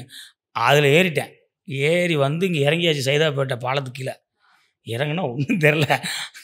அப்புறம் அங்கேருந்து இறங்கி அங்கே இறக்கி விட்டாங்க. அதுக்கப்புறம் அது ஆவடி போகுன்ட்டாங்க. இங்கே இறங்கி சார் இங்கே லாட்ஜெல்லாம் எங்கே போடணும் அப்படின்னோடனே சிஐடியிலேருந்து குறுக்க இப்போ எல்லாமே தெரியுமே. இப்போ நான் இப்போ இங்கேருந்து தேவரசாலை தாண்டி அங்கிட்டு போகும்போது இந்த இடத்துல இங்கே இறங்கி இங்கே தானே வந்தோம். இந்த பாலம் மட்டும்தானே இருந்துச்சு. இந்த பாலத்துக்கு கீழே தானே ஃபுல்லாக குடிசையாக இருந்துச்சு. OMC இருக்குது பார்த்தீங்களா, அதுக்கு முன்னாடி அந்த பாலம் அங்கே தான் மெட்ராஸ் சவுத் சைடு வந்து பூரா அங்கே தான் இறக்கி விடுவாங்க, அங்கே தான் ஏற்றுவாங்க. அங்கேருந்து இறங்கி குறுக்க சிஐடி நகரில் வந்து டி நகரில் ஒரு லாட்ஜி தேவின்னு ஒன்று, அங்கே 20 ரூபா வாடகை ஃபர் டே போட்டுட்டு தூங்கி எழுந்திரிச்சிட்டு காலையில் 7 மணிக்கெல்லாம் சார் திரைப்பட கல்லூரி தரமணி எங்கே இருக்குது அப்படின்னோடனே 5 அப்படின்னாங்க. ஏறி போய் நேராக அங்கே நின்னாச்சு. அங்கே அவன் நிற்கிறோம். 9 மணி போய் நின்னா பசங்க லேட்டாக வந்துட்டு இருக்காங்க, படிக்கிற ஆளுங்க. அப்புறம் அந்த வாட்ச்மேன் பார்த்துட்டே இருந்தவர், இங்கே வா, யார் நீ எதுக்கு இங்கே நின்றுட்டு இருக்க அப்படின்னாரு. இல்லை இந்த காலேஜில் நான் சேரணும் அப்படின்னா. இந்த காலேஜில் சேரணுமா, என்ன படிக்கிற, என்ன படிச்சிருக்கேன்னாரு. 10ஆம் கிளாஸ் படிச்சுக்கிட்டு இருக்கேன், வந்துட்டேன், இதில் சேர்றதுக்காண்டி வந்துட்டேன் அப்படின்னு. தம்பி இதெல்லாம் வந்து டிகிரி முடிச்சிருக்கணும், நீ என்ன படிக்கணும்னா டைரக்ஷனுக்கெல்லாம் டிகிரி முடிச்சிருக்கணும் அப்படின்னா. வேறு என்ன இருக்குது அப்படின்னா 12th முடித்தா கேமராமேனு, 12th பாஸ் பண்ணால் கேமராமேனு. அப்புறம் 10ஆம் கிளாஸுக்கு என்ன சேர்ப்பாங்க அப்படின்னு கேட்டேன். அவர் உடனே சொன்னார், 10ஆம் கிளாஸ் நடிக்கிறதுக்கு சேர்ப்பாங்க, படிச்சுக்கிட்டு இருக்கும்போதே சேர்க்க மாட்டாங்க, இதெல்லாம் பெரிய சீட்டு கிடைக்கலாம் ரொம்ப கஷ்டம், 12 சீட்டு தான், இதெல்லாம் பெரிய பெரிய ஆளுங்க தான், பெரிய பெரிய மினிஸ்டர்ஸ் தான் ரெக்கமெண்டேஷன் பிடிக்கும் தம்பி. ஊர் எந்த ஊர் அப்படின்னாரு. ஸ்ரீவில்லிபுத்தூர் அப்படின்னு. அவர் ஸ்ரீபெரும்பூரும் முடிவிட்டார். சரி பக்கத்தில் தானே ஏறி போயிரு அப்படின்ட்டாரு. இல்லை சார் ஸ்ரீவில்லிபுத்தூர் ஐயா அப்படின்னு. இது தாமரைக்கனி ஊரா அப்படின்னு கேட்டார். ஏன்னா அப்போ எங்கள் ஊர் வந்து அடையாளங்கிறதே வந்து தாமரைக்கனி எம்எல்ஏ தான். அவரை பற்றி தான் சொல்லுவாங்க. அவர் தான் அடையாளம் உச்சிலத்தூருக்கு ஃபஸ்ட்டு. அப்புறம் தாமரைக்கனி ஊரா அப்படின்னாரு. ஆமாம் அப்படின்னு. சம்பி ஊருக்கு போங்களாம் இருக்கக்கூடாது, இல்லை போலீஸில் பிடிச்சி கொடுத்துருவேன் அப்படின்னாரு. எனக்கு அந்த ஏரியா விட்டு வர மனசு வரலைங்க.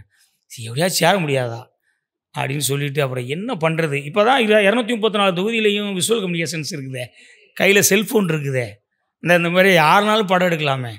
அவ்வளோ ஆசை இருந்துச்சு. ஒன்றும் கிடையாது, எதுவுமே தெரியாது, நம்பிக்கை மட்டும்தான் வச்சுக்கிட்டு ஏறணும்.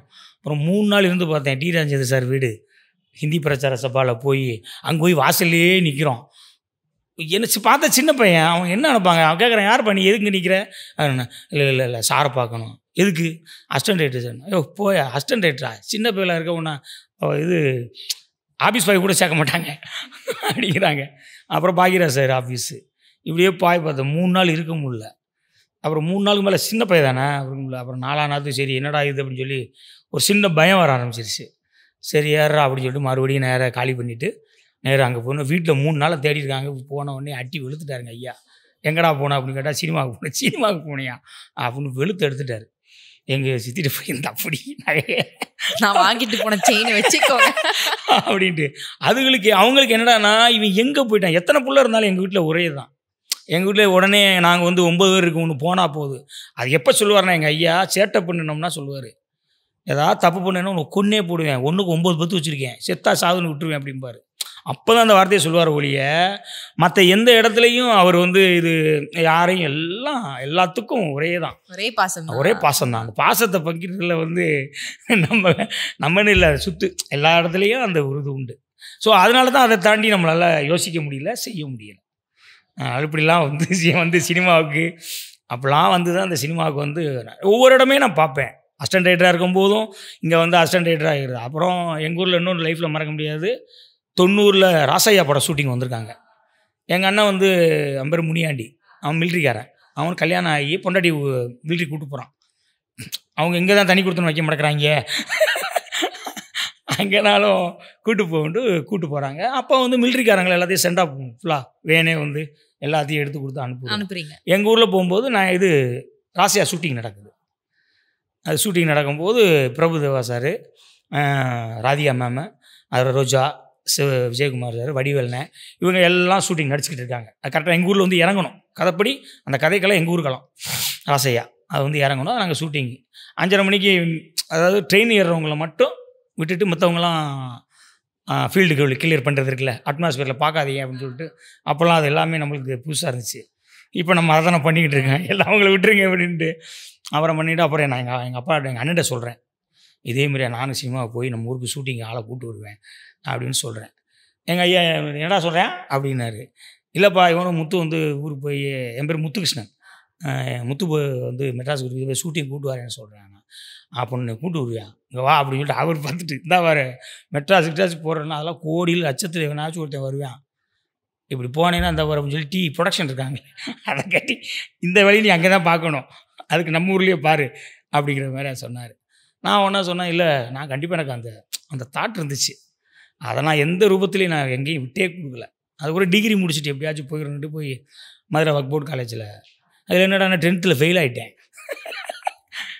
10th ஃபெயில் ஆகிட்டேன். என்னடா 10th சயின்ஸில் 27 மார்க்கு ஃபெயிலு, என்னடா இது அப்படின்னு சொல்லிட்டு சரி ஓகே டீக்கல் இருந்தாச்சு. அப்போ தெரியல நம்ம கூட படித்தவன் திடீர்னு கூட படிக்கிறான், நம்மளோட மேலே போயிட்டான். அப்போ தான் படிப்பு மேலே ஒரு சின்ன பயம் வந்துச்சு. ஐய என்ன நம்ம கூட படித்தவன் அடுத்த கிளாஸ் போயிட்டான், நம்ம இப்படி இருக்கும்ட்டு. அப்புறம் பிடிசி பாரத் டுடோரியல் காலேஜ், அதெல்லாம் பெரிய லைஃபுங்க, அதை ஒரு 4 படம் எடுக்கலாம். அதெல்லாம் நிறைய பேத்துக்கு தெரியாது. டிடிசி பிடிசி இது வந்து தமிழ்நாட்டில் ரொம்ப famous. Tamil Nadu tutorial college, Bharat tutorial college. Bharat tutorial college south side எல்லா இடத்துலையும் இருக்கும். பூரா எல்லாம் 3 அட்டை 4 அட்டை பூரா ஃபெயில் ஆனவன் பூரா அங்கே தான் படிப்பான். இப்போ தான் படித்த 1 மாதத்துல லீவ் எழுதலாம்னு சொல்லி கவர்மெண்ட் சொல்லிடுச்சே. எனக்கெல்லாம் அப்படிலாம் 2 வருஷம் வேஸ்ட்டாக போயிருக்கு.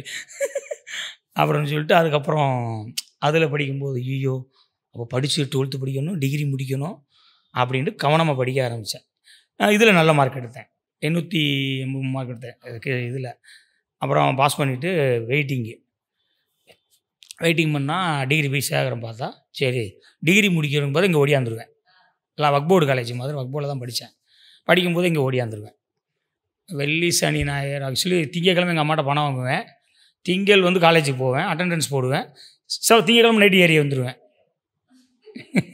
ஏரியா வந்து 91 93 சொல்கிறேன், நைட்டு ஏறிடுவேன். திங்கக்கிழமை ஏறினா செவ்வாய் புதன் வியாழன் வாய்ப்பு வியாழக்கிழமை நைட்டு ஏறிடுவேன். வெள்ளிக்கிழமை மதுரை இது வக்போர்டு காலேஜ். வக்போர்டு காலேஜ் வந்து இஸ்லாத்து உடைய பின்புலத்தில் உள்ள காலேஜ் இல்லையா, அங்கே வெள்ளிக்கிழமை மாஸ்கட்டு காலையில் வந்து 12 மணி வரை தான் காலேஜ் இருக்கும். 1 மணிக்கு தொழுவ போகிறதுனால லீவ் விட்டுருவாங்க. அது வந்து அப்படியே தான் அன்றைக்கி வந்துட்டு நேராக வீட்டுக்கு போயிடுவேன். 2 நாள் சனி ஞாயிறு கடையில் உட்காருவேன். 100 எடுப்பேன். எங்கள் அம்மா வாரத்துக்கு 7 நாளைக்கு சாப்பிட்ற காசு கொடுக்கும். 250 ரூபா வாங்குவேன். 450 ரூபா கையில் வச்சுக்கிடுவேன். வருவேன். 55 ரூபா ஃபஸ்ட் பேர் ஏறுவேன். இதுதான் 3 வருஷமாக போச்சுங்க. சினிமா நிறைய சினிமா மேலே இருக்கிற ஒரு இதுதான் என்னென்னா, இவ்வளோ தூரம் வந்து அதை பார்த்து பிடிச்சி நம்ம இந்த இடத்துல நம்மளும் இது ஒரு இடத்த பிடிச்சி உக்காந்துருக்கோம்னு ஒன்று இருக்கு இல்லைங்களா, அது ரொம்ப சந்தோஷமா இருக்கும். இப்போ எனக்கு என்னன்னா, இவ்வளோ கஷ்டப்பட்டிருக்கீங்க, அந்த காதல் வந்து தீரா காதலா இருக்கு போல, உங்களை துரத்திக்கிட்டே இருக்கு 3 வருஷமா. இல்லை எப்பயுமே சினிமா வந்து நான் நினைக்க ஒரு வந்து என் வீடு நான் சினிமாவை தான் ஃபஸ்ட்டு எனக்கு. அதுக்கப்புறம் தான் ஃபேமிலிங்கிறது 2. அது 2 கண்ணு மாதிரி என்ன சினிமா தான் எல்லாம். இப்போ நீங்கள் சொன்னீங்கல்ல உங்கள் அண்ணன் கிட்ட, இந்த மாதிரி நானும் ஒரு டிரெக்டராகி இந்த இடத்துல வந்து ஒன்று படம் பண்ணுவேன் அப்படின்ட்டு. அந்த மாதிரி இவ்வளோ நாள் கனவாகவே இருந்த விஷயம் எப்படி நிஜமாச்சு? முதல் படத்துக்கான அந்த ஒரு பிள்ளையார் சொல்லி எப்படி போட்டிங்க? எப்படி நடந்துச்சு அதெல்லாம்? அது ஒரு பெரிய கதை. என்ன காரணம் கேட்டிங்கன்னா, நீங்கள் கேட்குற கேள்விக்கு சும்மா லென்த் இல்லை, 3 மணி நேரம் போகலாம். ஏன்னா எல்லாத்துக்கும் ஒவ்வொரு அனுபவம் இருக்கும். அப்போ இப்போ வந்து சினிமா வந்து அசிஸ்டன்ட் டைரக்டருக்கு வந்து ஈஸி. ஃபஸ்ட்டு வந்து அவங்க கற்றுக்கிட்டு தான் வராங்க. கேமரா என்ன எல்லாத்தையும் தெரிஞ்சுக்கிட்டு தான் வராங்க. அப்புறம் அவங்க நினச்சதை அவங்களே நடிக்கலாம், அவங்களே எடுக்கலாம். எல்லாத்தையும் அவங்களுக்கு அந்த சுதந்திரம் இன்றைக்கி விஞ்ஞான வளர்ச்சியில் அவங்க கையில் இருக்குது. இப்போ நான் வரும்போதெல்லாம் அசிஸ்டன்ட் டைரக்டர் குதிரை கொம்பு கேள்விப்பட்டிருக்கீங்களா? குதிரைக்கு ஏது கொம்பு? ஆமாம், கழுதைக்கும் குதிரைக்கும் கொம்பே கிடையாது, கொம்பு அப்படிதான் சொல்லுவாங்க. அந்த ஊரில் சொல்லுவாங்க, குதிரை கொம்பப்பா வேண்ட காசு வாங்குறது நீ அப்படிம்பாங்க. அது மாதிரியா ரொம்ப வேலை கிடைக்கிறது 4 வருஷம் 5 ரொம்ப கஷ்டம், ரொம்ப கஷ்டம். ஒரு அசிஸ்டன்ட் டைரக்டர் போய் வேலை ஒருத்தர் செய்யணும் 3 வருஷம் 4 வருஷம் நாயாக நிற்கணும் உங்ககிட்ட. ஹேண்ட் ரைட்டிங் இன்றைக்கி டிடிபி போடுறது இருக்குது பார்த்தீங்களா, அதுமாதிரி ஹேண்ட் ரைட்டிங் நல்லா இருந்தால் எலிஜிபிள் இடம் கிடைக்கும். ஏன்னா எல்லார் எழுத்தும் அழகாக இருக்காது, எல்லார் எழுத்துமே அழகாக இருக்காது. ஓகேங்களா?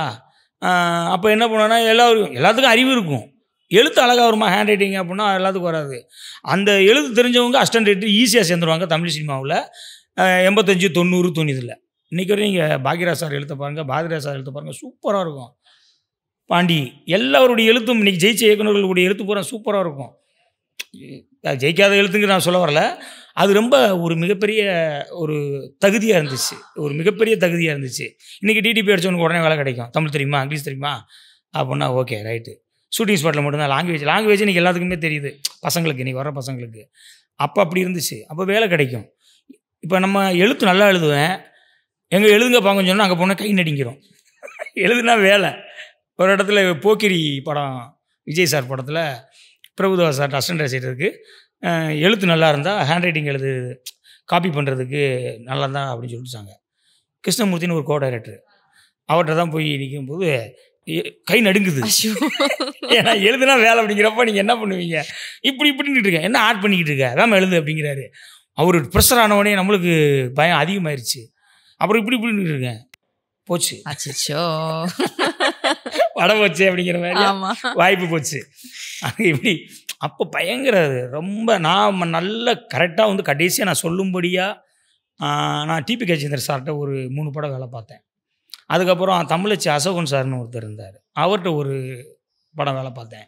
அப்புறம் கன்னடப்படை இயக்குனர் எஸ் நாராயணன் சார் சொல்லி அங்கே ஒரு ரவிக்குமார் சார் மாதிரியா அவர் கூப்பிட்டார், நீங்கள் கன்னடத்துக்கு வாங்க, நல்லா வேலை பார்க்குறீங்க வாங்க அப்படின்னாரு. நான் வந்து நம்மளுக்கு மொழி பிரச்சனையே அப்படின்ட்டு பயப்படுவேன். அதெல்லாம் ஒரு விஷயம் தெரியலன்னா அதை செய்ய மாட்டேன்.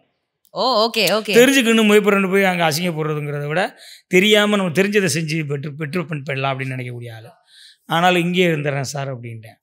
அதுக்கப்புறம் போராடி யாரோ ஒரு நல்ல படம் வேலை பார்த்துடக்கூடாதா அப்படின்னு போராடி கடைசியாக பூபதி பாண்டியன் சார்கிட்ட போய் காதல் சொல்ல வந்தேன் மலைக்கோட்டை டிஸ்கஷனு, அதுக்கப்புறம் காதல் சொல்ல வந்தேன் ஒர்க் பண்ணேன்.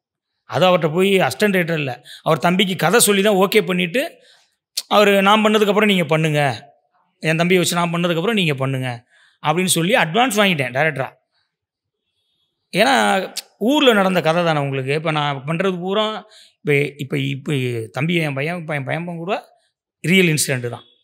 நான் வந்து மேக்ஸிமம் நடந்த சம்பவங்களை தான் அந்த இதை தான் எடுத்து நீங்கள் என்னுடைய ஒவ்வொரு படத்துலையும் ட்ரூ ஈவெண்ட்ஸ்னே போடலாம். ஓகே. கண்டிப்பாக நான் கற்பனைலாம் பண்ண மாட்டேன். நடந்ததை வச்சு கற்பனை பண்ணுறது தான் நீங்கள் 10 பேரோட டிஸ்கஷன் உட்காரணும். நான் வந்து ஒன்லி நான் மட்டும்தான். நீங்கள் பார்த்த நீங்கள் அனுபவிச்ச விஷயம் அம்புட்டு இருக்குது. அதை வந்து திரைக்கதையாக அதை நம்ம கரெக்டாக செய்யணும். அது யாருக்கு என்ன எதுன்னு. நல்ல கதை பண்ணும்போது கதாநாயகன் தேவைப்பட மாட்டாருங்க. கதாநாயகி இருக்கிறப்போ நல்ல கதை எப்படி பண்ண முடியும்? இது ஒரு சூப்பர் மேட்டர். நல்ல கதை இருக்கிறப்போ ஒரு நீங்கள் நல்ல கதைக்கு கதாநாயகன்னா அவங்க இப்போ சாருக்கு இப்போ ஹீரோக்கு படம் பண்ணுறோம் அப்படின்னா ஹீரோக்களுக்கு படம் பண்ணும்போது ஹீரோக்களுக்கு என்ன இமேஜ் என்ன அவங்க சம்பாரித்து வச்சுருக்காங்க, எதனால் அவங்க தங்களை அடையாளப்படுத்தி அந்த இடத்துல இருக்காங்கன்னா அதுக்கு தான் நம்ம கதை சொல்ல முடியும். அதுக்கு தான் நம்ம பண்ண முடியும். பாரதிராஜா சார் ஏன் வந்து பாரதிராஜா சார் கமல் சாருக்கு வந்து கோவணம் கட்டி விட்டார். அதுக்கப்புறம் ஒரு படம் பண்ணும்போது சிகப்பு ராஜாவில் கோட்டு சூட் போட்டு விட்டார். வேரியேஷனாக இருக்கும். ஆனால் அந்த இது பண்ண முடியாது. நம்ம நல்ல கதை பண்ணணும் அப்படின்னு நம்ம கடைசி விவசாயியில் போய் நம்ம யாரை உட்கார வைக்க முடியும்? யோசிச்சு பாருங்கள். ரஜினி சார் உட்காந்தா சூப்பராக இருக்கும். ஆனால் உட்காருவாரா? உட்காந்துருக்கணும் சார். எனக்கு அந்த படம் பார்த்துட்டு எனக்கு ஏன்னா சில கதைகள் நல்ல கதைகள் கிடைக்கணும் அப்படின்னு கேட்டிங்கன்னா நம்ம இங்கே சில பேர் தங்களை அந்த இதுலேருந்து கதைக்கு வரணும். முள்ளும் மலரும் பண்ண ரஜினி சார் கடைசி விவசாயி பண்ணியிருந்தாருன்னா எனக்கு உண்மைக்கே அது வந்து அவ்வளவு இது ரஜினி சார் பண்ணியிருந்தாருன்னா இந்த படத்துடைய வீச்சு உலக அளவுக்கு போயிருக்கும். அது ஒரு மிகப்பெரிய உலக அரசியல், ஒரு உலக ஒரு எல்லா இடத்துலையும் இருக்கிற ஒரே உழைப்பாளி வந்து டிரைவரு உழைப்பாளிகள் இருக்குங்கிறன்னா விவசாயி மண்ணை உழைக்கிறவன் அந்த சமூகம். அது மாதிரியா நம்ம நல்ல கதைகள் கிடைக்கிறப்போ இது ஒன்று இருக்கும். அந்த மாதிரி அந்த தான். நீங்கள் பெரிய ஆக்டர்ஸ் கிட்டலாம் போய் கதைலாம் சொல்லியிருக்கீங்களா சார்? இல்லை நீங்கள் உங்களோட சாய்ஸே வந்துட்டு இல்லை அவங்களாம் ரீச் பண்ண வேண்டாம் அப்படின்னு நீங்கள் நினைப்பீங்களா? இல்லை, அதான் உண்மை. அப்படியா? ஆமாம். நான் வந்து என்னடானா நான் சினிமாவில் டைரக்டரானு வந்தேன், ஆகிட்டேன். ரஜினி சார் வச்சு பண்ண நினச்சா பண்ணியிருப்பேனே. நான் வந்து ஆசைப்படலை, அதான் உண்மை. ஃபஸ்ட்டு ஆசைப்படலை, இப்போ ஆசைப்படுறேன். ஏன்னா இப்போ அதுவாக தான் சினிமாவாக இருக்குது. அதுதான் இப்போ வந்து நீங்கள் நல்ல படம் பண்ணுறதெல்லாம் கிடையாது. நல்ல சம்பளம் வாங்கி பண்ணால் தான் நல்ல டைரக்டர் அப்படிங்கிற ஒரு இது இருக்குது. ஆமாம். நீங்கள் முதல் படம் பண்ணுறப்போ இல்லை முதல் ஒரு 4-5 படம் பண்ணுறப்போ சினிமா மேலே ஒரு புரிதல் இருக்கும். இப்போ நீங்கள் சொல்கிறீங்களா அது மாறி இருக்கு அப்படின்னு. எந்த மாதிரி மாற்றம் சார் ஏற்பட்டிருக்கு? இல்லை, இது எப்போயுமே இருக்குது. நீங்கள் இது வந்து எம்ஜிஆர் அவர் பெரியவர் இருக்கும்போதும் சிவாஜி சார் இருக்கும்போதும் ரஜினி சார் இருக்கும்போது எப்போயுமே ஹீரோ நீங்கள் பணம் சம்பாதிக்கணும்னா கமர்ஷியல் தான் பண்ணணும். நீங்கள் கதைக்குள்ளே நீங்கள் கதை பண்ணணும்னு முடிவு பண்ணிட்டீங்கன்னா அதுக்குள்ளே அந்த கதைக்கு என்ன தேவையோ அதை தான் பண்ண முடியும். அதை தாண்டி ஒன்று பண்ண முடியாது. ஓகேங்களா? ஆனால் அதில் வந்து அவங்க உட்கார மாட்டாங்க. படக்குன்னு ஒரு இடத்துல குடிச்சிட்டு பொண்டாட்டியை போட்டு அடிக்கணும்னு சொல்லும்போது நான் எப்படி இது கொம்பனில் நடந்துச்சு இந்த பிரச்சனை. கார்த்தி சார் இது சொல்லலை, ராஜகிரண் சார் சொன்னார். இதை நான் ஓப்பனாகவே சொல்கிறேன். ராஜகிரண் சார் வந்து எங்கள் அம்மாவை போட்டு எங்கள் ஐயா அடிப்பார். எங்கள் அப்பா அடிப்பார். ஓகேங்களா? குடிச்சு போட்டு வந்தான். குடிச்சிட்டு தான் வந்து அடிப்பார். அது ஏதோ ஒரு பிரச்சனை இல்லை, படக்குன்னு ஏதோ குழம்பு ஒன்று தான் இருக்கும், டப்புன்னு தட்டி விட்டுருவார். எங்கள் அப்பா தட்டி விட்டுட்டு என்ன குறைச்சிருக்கா, கலராக இருக்குது குழம்பு அப்படின்னு சொல்லி ஏதாச்சும் ஒன்று அடிப்பார். எங்கள் தாத்தா சும்மா இருக்க மாட்டார். எதுக்கு இப்போ போட்டு அடிக்கிற, என் மகனை போட்டு அடிக்கிற நீயே அப்படின்ட்டு இவர் மல்லுக்கு வருவார். மல்லுக்கு வரும்போது ஏன் பொண்டாட்டி நான் அடிக்க உனக்கு என்னையா அப்படின்னு எங்கள் அப்பா கேட்பார். அது உன் பொண்டாட்டி உன் வீட்டு வச்சுட்டு ஏன் கண்மடி என் மகளை அடிக்க அப்படின்னு 2 பேத்துக்கு மல்லு கட்டி வந்து தடன்னு கட்டி உருளுவாங்க. இதுதான் கொம்பனுடைய மிகப்பெரிய எனக்கு. ஏன்னா நாங்கள் வந்து தூக்குறதுக்கு ஓடுவோம். யாரை இழுப்பீங்க? தாத்தாவை இழுக்கிறதா, அப்பாவை இழுக்கிறதா? எங்கள் அம்மா வந்து அப்பனை இழுக்கிறதா, புருஷனை இழுக்கிறதா? எல்லாத்துக்குமே ஒரு பெரிய நெருக்கடி. தடன்னு கிட்டுவு ஒரு 100 கிட்டுவு இருக்கும். இந்த பக்கம் சொன்னேல உங்களுக்கு வெளியே குளிப்பாங்க இல்லைங்களா, அந்த கிட்டுவு சடச்சடன்னு அடிச்சா அது விஷுவல் எனக்கு இன்னைக்கு வரையும் ஓடுது. நான் அதை எடுக்கணும்னு ஆசைப்படுறேன். தட்டி அந்த குளிக்கிறதுக்கு முன்னாடி மறைச்சு வைப்பாங்க. அப்போ 4 பக்கம் வெளியே வச்சுருவாங்க. வீட்டுக்கு வெளியே வச்சா உள்ளே தான் குளிப்பாங்க யாராக இருந்தாலும். பெண்கள் மேக்ஸிமம் இருக்கும், ஆண்கள் வந்து ஓப்பனாகவே குளிச்சுட்டு போயிடுவான். அவனை துண்டு கட்டிட்டு குளிச்சுட்டு போயிடுவான். இது வந்து இருக்கும். அது வந்து வெளியே தான் இருக்கும். வீட்டுக்கு வெளியே தான் குளிக்கிறது இருக்கும். வீட்டுக்குள்ளெல்லாம் பாத்ரூம் இருக்காது, வெளியே தான் இருக்கும். அங்கேருந்து அடித்து ஆரஞ்சுன்னா சடன்னு ஒன்று பாட ஒரு சினிமா கூட தான் டப்படம் ஒடிஞ்சு விழுவும். வீட்டுக்காரங்க பூரா எழுதி வச்சுருவாங்க, கேஸ் கொடுத்துருவாங்க. எங்கள் மாமன் மருமூணு சண்டை போட்டு எங்கள் கிடுவை பூரா பிச்சு விட்டாங்க அப்படின்னு. எங்கள் ஐயா அங்கே நிற்பார், எங்கள் தாத்தா நிற்பார், நாங்கள் நிற்போம், எங்கள் அம்மா நிற்கும். போலீஸ்காரர் திட்டுவார். அப்போல்லாம் இன்ஸ்பெக்டர் எல்லாம் வரமாட்டாங்க, ஏட்டையாக தான் பெரிய அதிகாரி. அவங்க தான் நின்று அங்கே டிஎஸ்பி மாதிரியே பஞ்சாயத்து பண்ணிக்கிட்டு இருப்பாங்க. அவங்க நின்றுக்கிட்டு இருப்பாங்க. எங்கள் அம்மாவை பற்றி எங்கள் அம்மா நல்லா கலராக இருப்பாங்க, செம்ம கலராக இருப்பாங்க. எங்கள் ஐயா கருப்பட்டி கலரு. அரக்கு கலரில் இருப்பார். அவர் எனக்கு என்ன எனக்கு இன்னும் அவருக்கு திட்டினது அப்படியே பார்த்து எனக்கு நல்லா சில மெமரியெல்லாம் மறக்க முடியாது லைஃப்பில். அப்போ எங்கள் தாத்தாவை திட்டுறாரு, யோ பொண்ணெல்லாம் கொடுக்கும்போது யோசிச்சு விசாரணை பண்ணி கொடுக்க மாட்டியா? அக்கம் பக்கத்தில் விசாரிக்க கொடுக்க மாட்டியா? இவன் மூஞ்சியை பாரு, இவனுக்கு போய் கொண்டு போய் அந்த பிள்ளைய கொடுத்துருக்க அப்படின்ட்டு எங்கள் அப்பாவை திட்டுறாரு. ஏய் அந்த பிள்ளைய பாடுறா அப்படிங்கிறாரு. அதே சூப்பர் சீன். அந்த சீன் என்னால் வைக்க முடியலங்க. அதில் என்ன சீன், எங்கள் அம்மாவோட வைராக்கியம் சரியான சீனு. அந்த சீன் நான் என்னால் வைக்க முடியல. அதெல்லாம் போயிடுச்சு, ஸ்கிரிப்டுக்குள்ளே வரல. லைவாக பண்ணால் தானே அது வரும். கதையை நான் கதாநாயகன் பண்ணும்போது வராதில்ல, கதை பண்ணும்போது அது வரும். அது என்னடானா எல்லாம் எழுதி வச்சிட்டாங்க, எங்கள் அப்பாவை எங்கள் எல்லாத்தையும் எழுதி வச்சிட்டாங்க. இப்படி டெய்லி உங்கள் சண்டை போட்டு எங்கள் பொருள் பூரா இப்படி பாலாகுது. அது உண்மை தானே, அவங்க எத்தனை நாளைக்கு தான் கெடுவை சரி பண்ணுறது அப்படின்னு சொல்லி எழுதி வச்சிட்டாங்க. இப்போ ஜெயிலில் இருக்கும்போது இப்போ என்ன சொல்கிறாங்க, எங்கள் அம்மா வந்து சொல்லுது, இல்லை என் புருஷன் குடிச்சு வந்தால் கூட என்ன அடிப்பார், எங்கள் அப்பாவை அடிப்பார். எங்கள் அம்மாவுடைய ஒரு இதை பாருங்கள், அப்புறாணித்தனத்தை. என்ன அடிப்பார், எங்கள் அப்பாவை அடிப்பார், ஆனால் ஊரில் யாரையும் வம்பிழுக்க மாட்டார், எதுவும் செய்ய மாட்டார் அப்படிங்குது. அவர் ஏட்டையா, அவர் எனக்கு நல்லா 6 அடி உயரத்தில் நல்லா அகலம். அவர் நான் இப்படி தான் இருப்பேன், நிற்கிறேன் நான் எங்கள் அண்ணன் இன்னொரு இது நிற்கிறேன்னா அவர் சொல்கிறாரு, ஏய் அப்படின்னு அவர் பிடிச்சி திட்டாருங்க ஐயாவை. அந்த பிள்ளை என்ன சொல்லுது பாடுறா உனக்கு போய் அப்படின்னு சொல்லிட்டு அதுக்கப்புறம் தான் எங்கள் தாத்தாவை பிடிச்சி திட்டுறாரு. ஓ விசாரிக்கும் போது கொடுக்க மாட்டியா நீ அக்கம் பக்கத்தில் அப்படின்ட்டு அவர் அப்படியே யோசிச்சவர். சரி இருத்தா நான் பேசுகிறேன்தா அப்படின்ட்டு வெளியே வந்து ஊருக்காரங்கிட்ட பேசுகிறாரு. அவர்கிட்ட இப்படி பூரா நண்டு நசுக்குமா 4 பிள்ளை, அப்போயே 4 பேர் இருந்தாங்க. நண்டு நசுக்குமா 4 பேர் இருக்காங்க, பார்த்தா சம்சாரி கூட இருக்குது, ஏதோ மன்னிச்சு விடுங்க ஒரு வாரம் 2 வாரம் அப்படின்னா அவங்க என்ன சொல்கிறாங்க, எங்கள் ஊர்காலில் வந்து விலை சொல்லுங்கள் அப்படிங்கிறாங்க. சரி ஒரு தடவை இனிமேல் பண்ண மாட்டோம் அப்படின்னு வந்து மாமனி மருமகனையும் அவங்க குடும்பத்தை வந்து ஊர்காலில் விலை சொல்லுங்கள் அப்படின்னு சொல்கிறாங்க. எங்கள் அம்மாட்ட வந்து சொல்லாமல் எதை அப்படி சொல்கிறாங்க, கேஸ் போட வேணாம் அப்படின்னு சொல்கிறாங்க. நீங்கள் என்னம்மா சொல்கிற அப்படின்னோடனே எங்கள் அப்பா மேலே தானே கேஸு, எங்கள் தாத்தா மேலே கிடையாது. ஏன்னா அவர் தான் தலையில் கெட்டு போட்டு நிற்கிறாரு அடிச்சு. உடனே எங்கள் அம்மா சொல்லுது, ஏப்பா வாப்பா போகலாம், இப்படி மன்னிப்பு கேட்டு தான் என் அந்த கேஸை இது பண்ணணும், இல்லை என் புருஷன் உள்ளே இருந்துட்டு வரட்டும் அப்படின்னு சொல்லிட்டு இப்படி கூட்டு போயிடுச்சு. அவ்வளோ ஒரு ரோசமான பொம்பளை. இதே இந்த ஒரு பர்டிகுலர் சீன், இந்த சண்டை போடுற சீனை வந்து இது நீ வைக்க முடியாதுல்ல. 2 புள்ள நரமாச கர்ப்பிணி, எப்படி கார்த்தி சார் அப்பயே நண்டு நெசுக்குன்னு அந்த லைவ்னஸ் போயிடும்ல. இப்போ ராஜகிரண் சார் இன்ட்ராசா மனசை நடிக்கும் போது அவர் இருந்திருந்தாருன்னா இதை பண்ணலாம். ஸோ கதைகள் வந்து நம்ம பண்ணுறது ஈஸிங்க, கதை தாங்க பண்ணுறது ரொம்ப ஈஸி. எல்லோரும் சொல்லிட்டு இருக்காங்க கமர்ஷியல் பண்ணுறது தாங்க நீங்கள் பெரிய கஷ்டம். எல்லோரும் நினச்சிட்டு இருக்காங்க கதை ஈஸின்னு. கதை பண்ணுறது ஈஸி. வீட்டுக்கு 1000 கதை இருக்குது, முக்குக்கு 50 பிரச்சனை நடக்குது. போராட்டம் பண்ணோம்னா இங்கே நம்ம ஊரில் பிரச்சனையே இல்லை. சொல்லி பாருங்க, போராட்டம் பண்ணணும்னா 50 போராட்டம் இருக்குது. மறுபடியும் ஒரு சுதந்திர போராட்டம் ஆரம்பிக்கணும், அவ்வளோ பிரச்சனை இருக்குது, அவ்வளோ விஷயம் இருக்குது. போராட்டம் பண்ணுறதுக்கு பிரச்சனை இருக்குது, சொல்யூஷன் பண்ணுறதுக்கு தாங்க யாரும் கிடையாது. அதனால் பிரச்சனை அம்பிட்டுக்குது. அதான் நாட்டிலே இருக்குன்னா வீட்டுக்குள்ளே எவ்வளோ இருக்கும். இதை தாண்டி வந்துட்டு இப்போ கூழாங்கல் மாதிரி ஒரு படம், இல்லைன்னா வந்து ஒரு ஆர்ட் ஃபிலிம், அந்த மாதிரி படங்கள் பண்ணணும்லாம் உங்களுக்கு இன்ட்ரெஸ்ட் இருக்கா? இருந்துச்சு. அதுதானே வந்தேன். இப்போ குட்டிப்புலியே வந்து ஓப்பனிங் வந்து அந்த தாய் வந்து படத்தில் ஆக்சுவலி அம்மா ஹீரோ லவ்வே வராது. அதுதான் கதை. 2003 அந்த கதையை நான் வந்து ஆரம்பிக்கிறேன். 2001 குட்டிப்புலியோட கதையை ஆரம்பித்து 2003 முயற்சி பண்ண ஆரம்பிக்கிறேன். இயக்குனராக ஆரம்பிப்போம் அப்படின்னு சொல்லிட்டு இயக்குனராக போதும் இனிமேல் என்ன அப்படின்னு சொல்லிட்டு, என்ன பேர் நம்ம கதை சொல்ல போகிறோம் அப்படின்னு சொல்லிட்டு போயிடலாம். எல்லா இடத்துலையும் அட்வான்ஸ் வாங்கி கொடுக்கும் கதை. எல்லா இடத்துலையும் அட்வான்ஸ் கொடுக்காங்க. 5000 10,000 20,000 அட்வான்ஸ் கிடச்சிக்கிட்டே இருக்குது. அதை வச்சே ரன் பண்ணிக்கிட்டு இருக்கேன் ஃபேமிலியை. 2 பிள்ளையாகி போச்சு அப்போவே.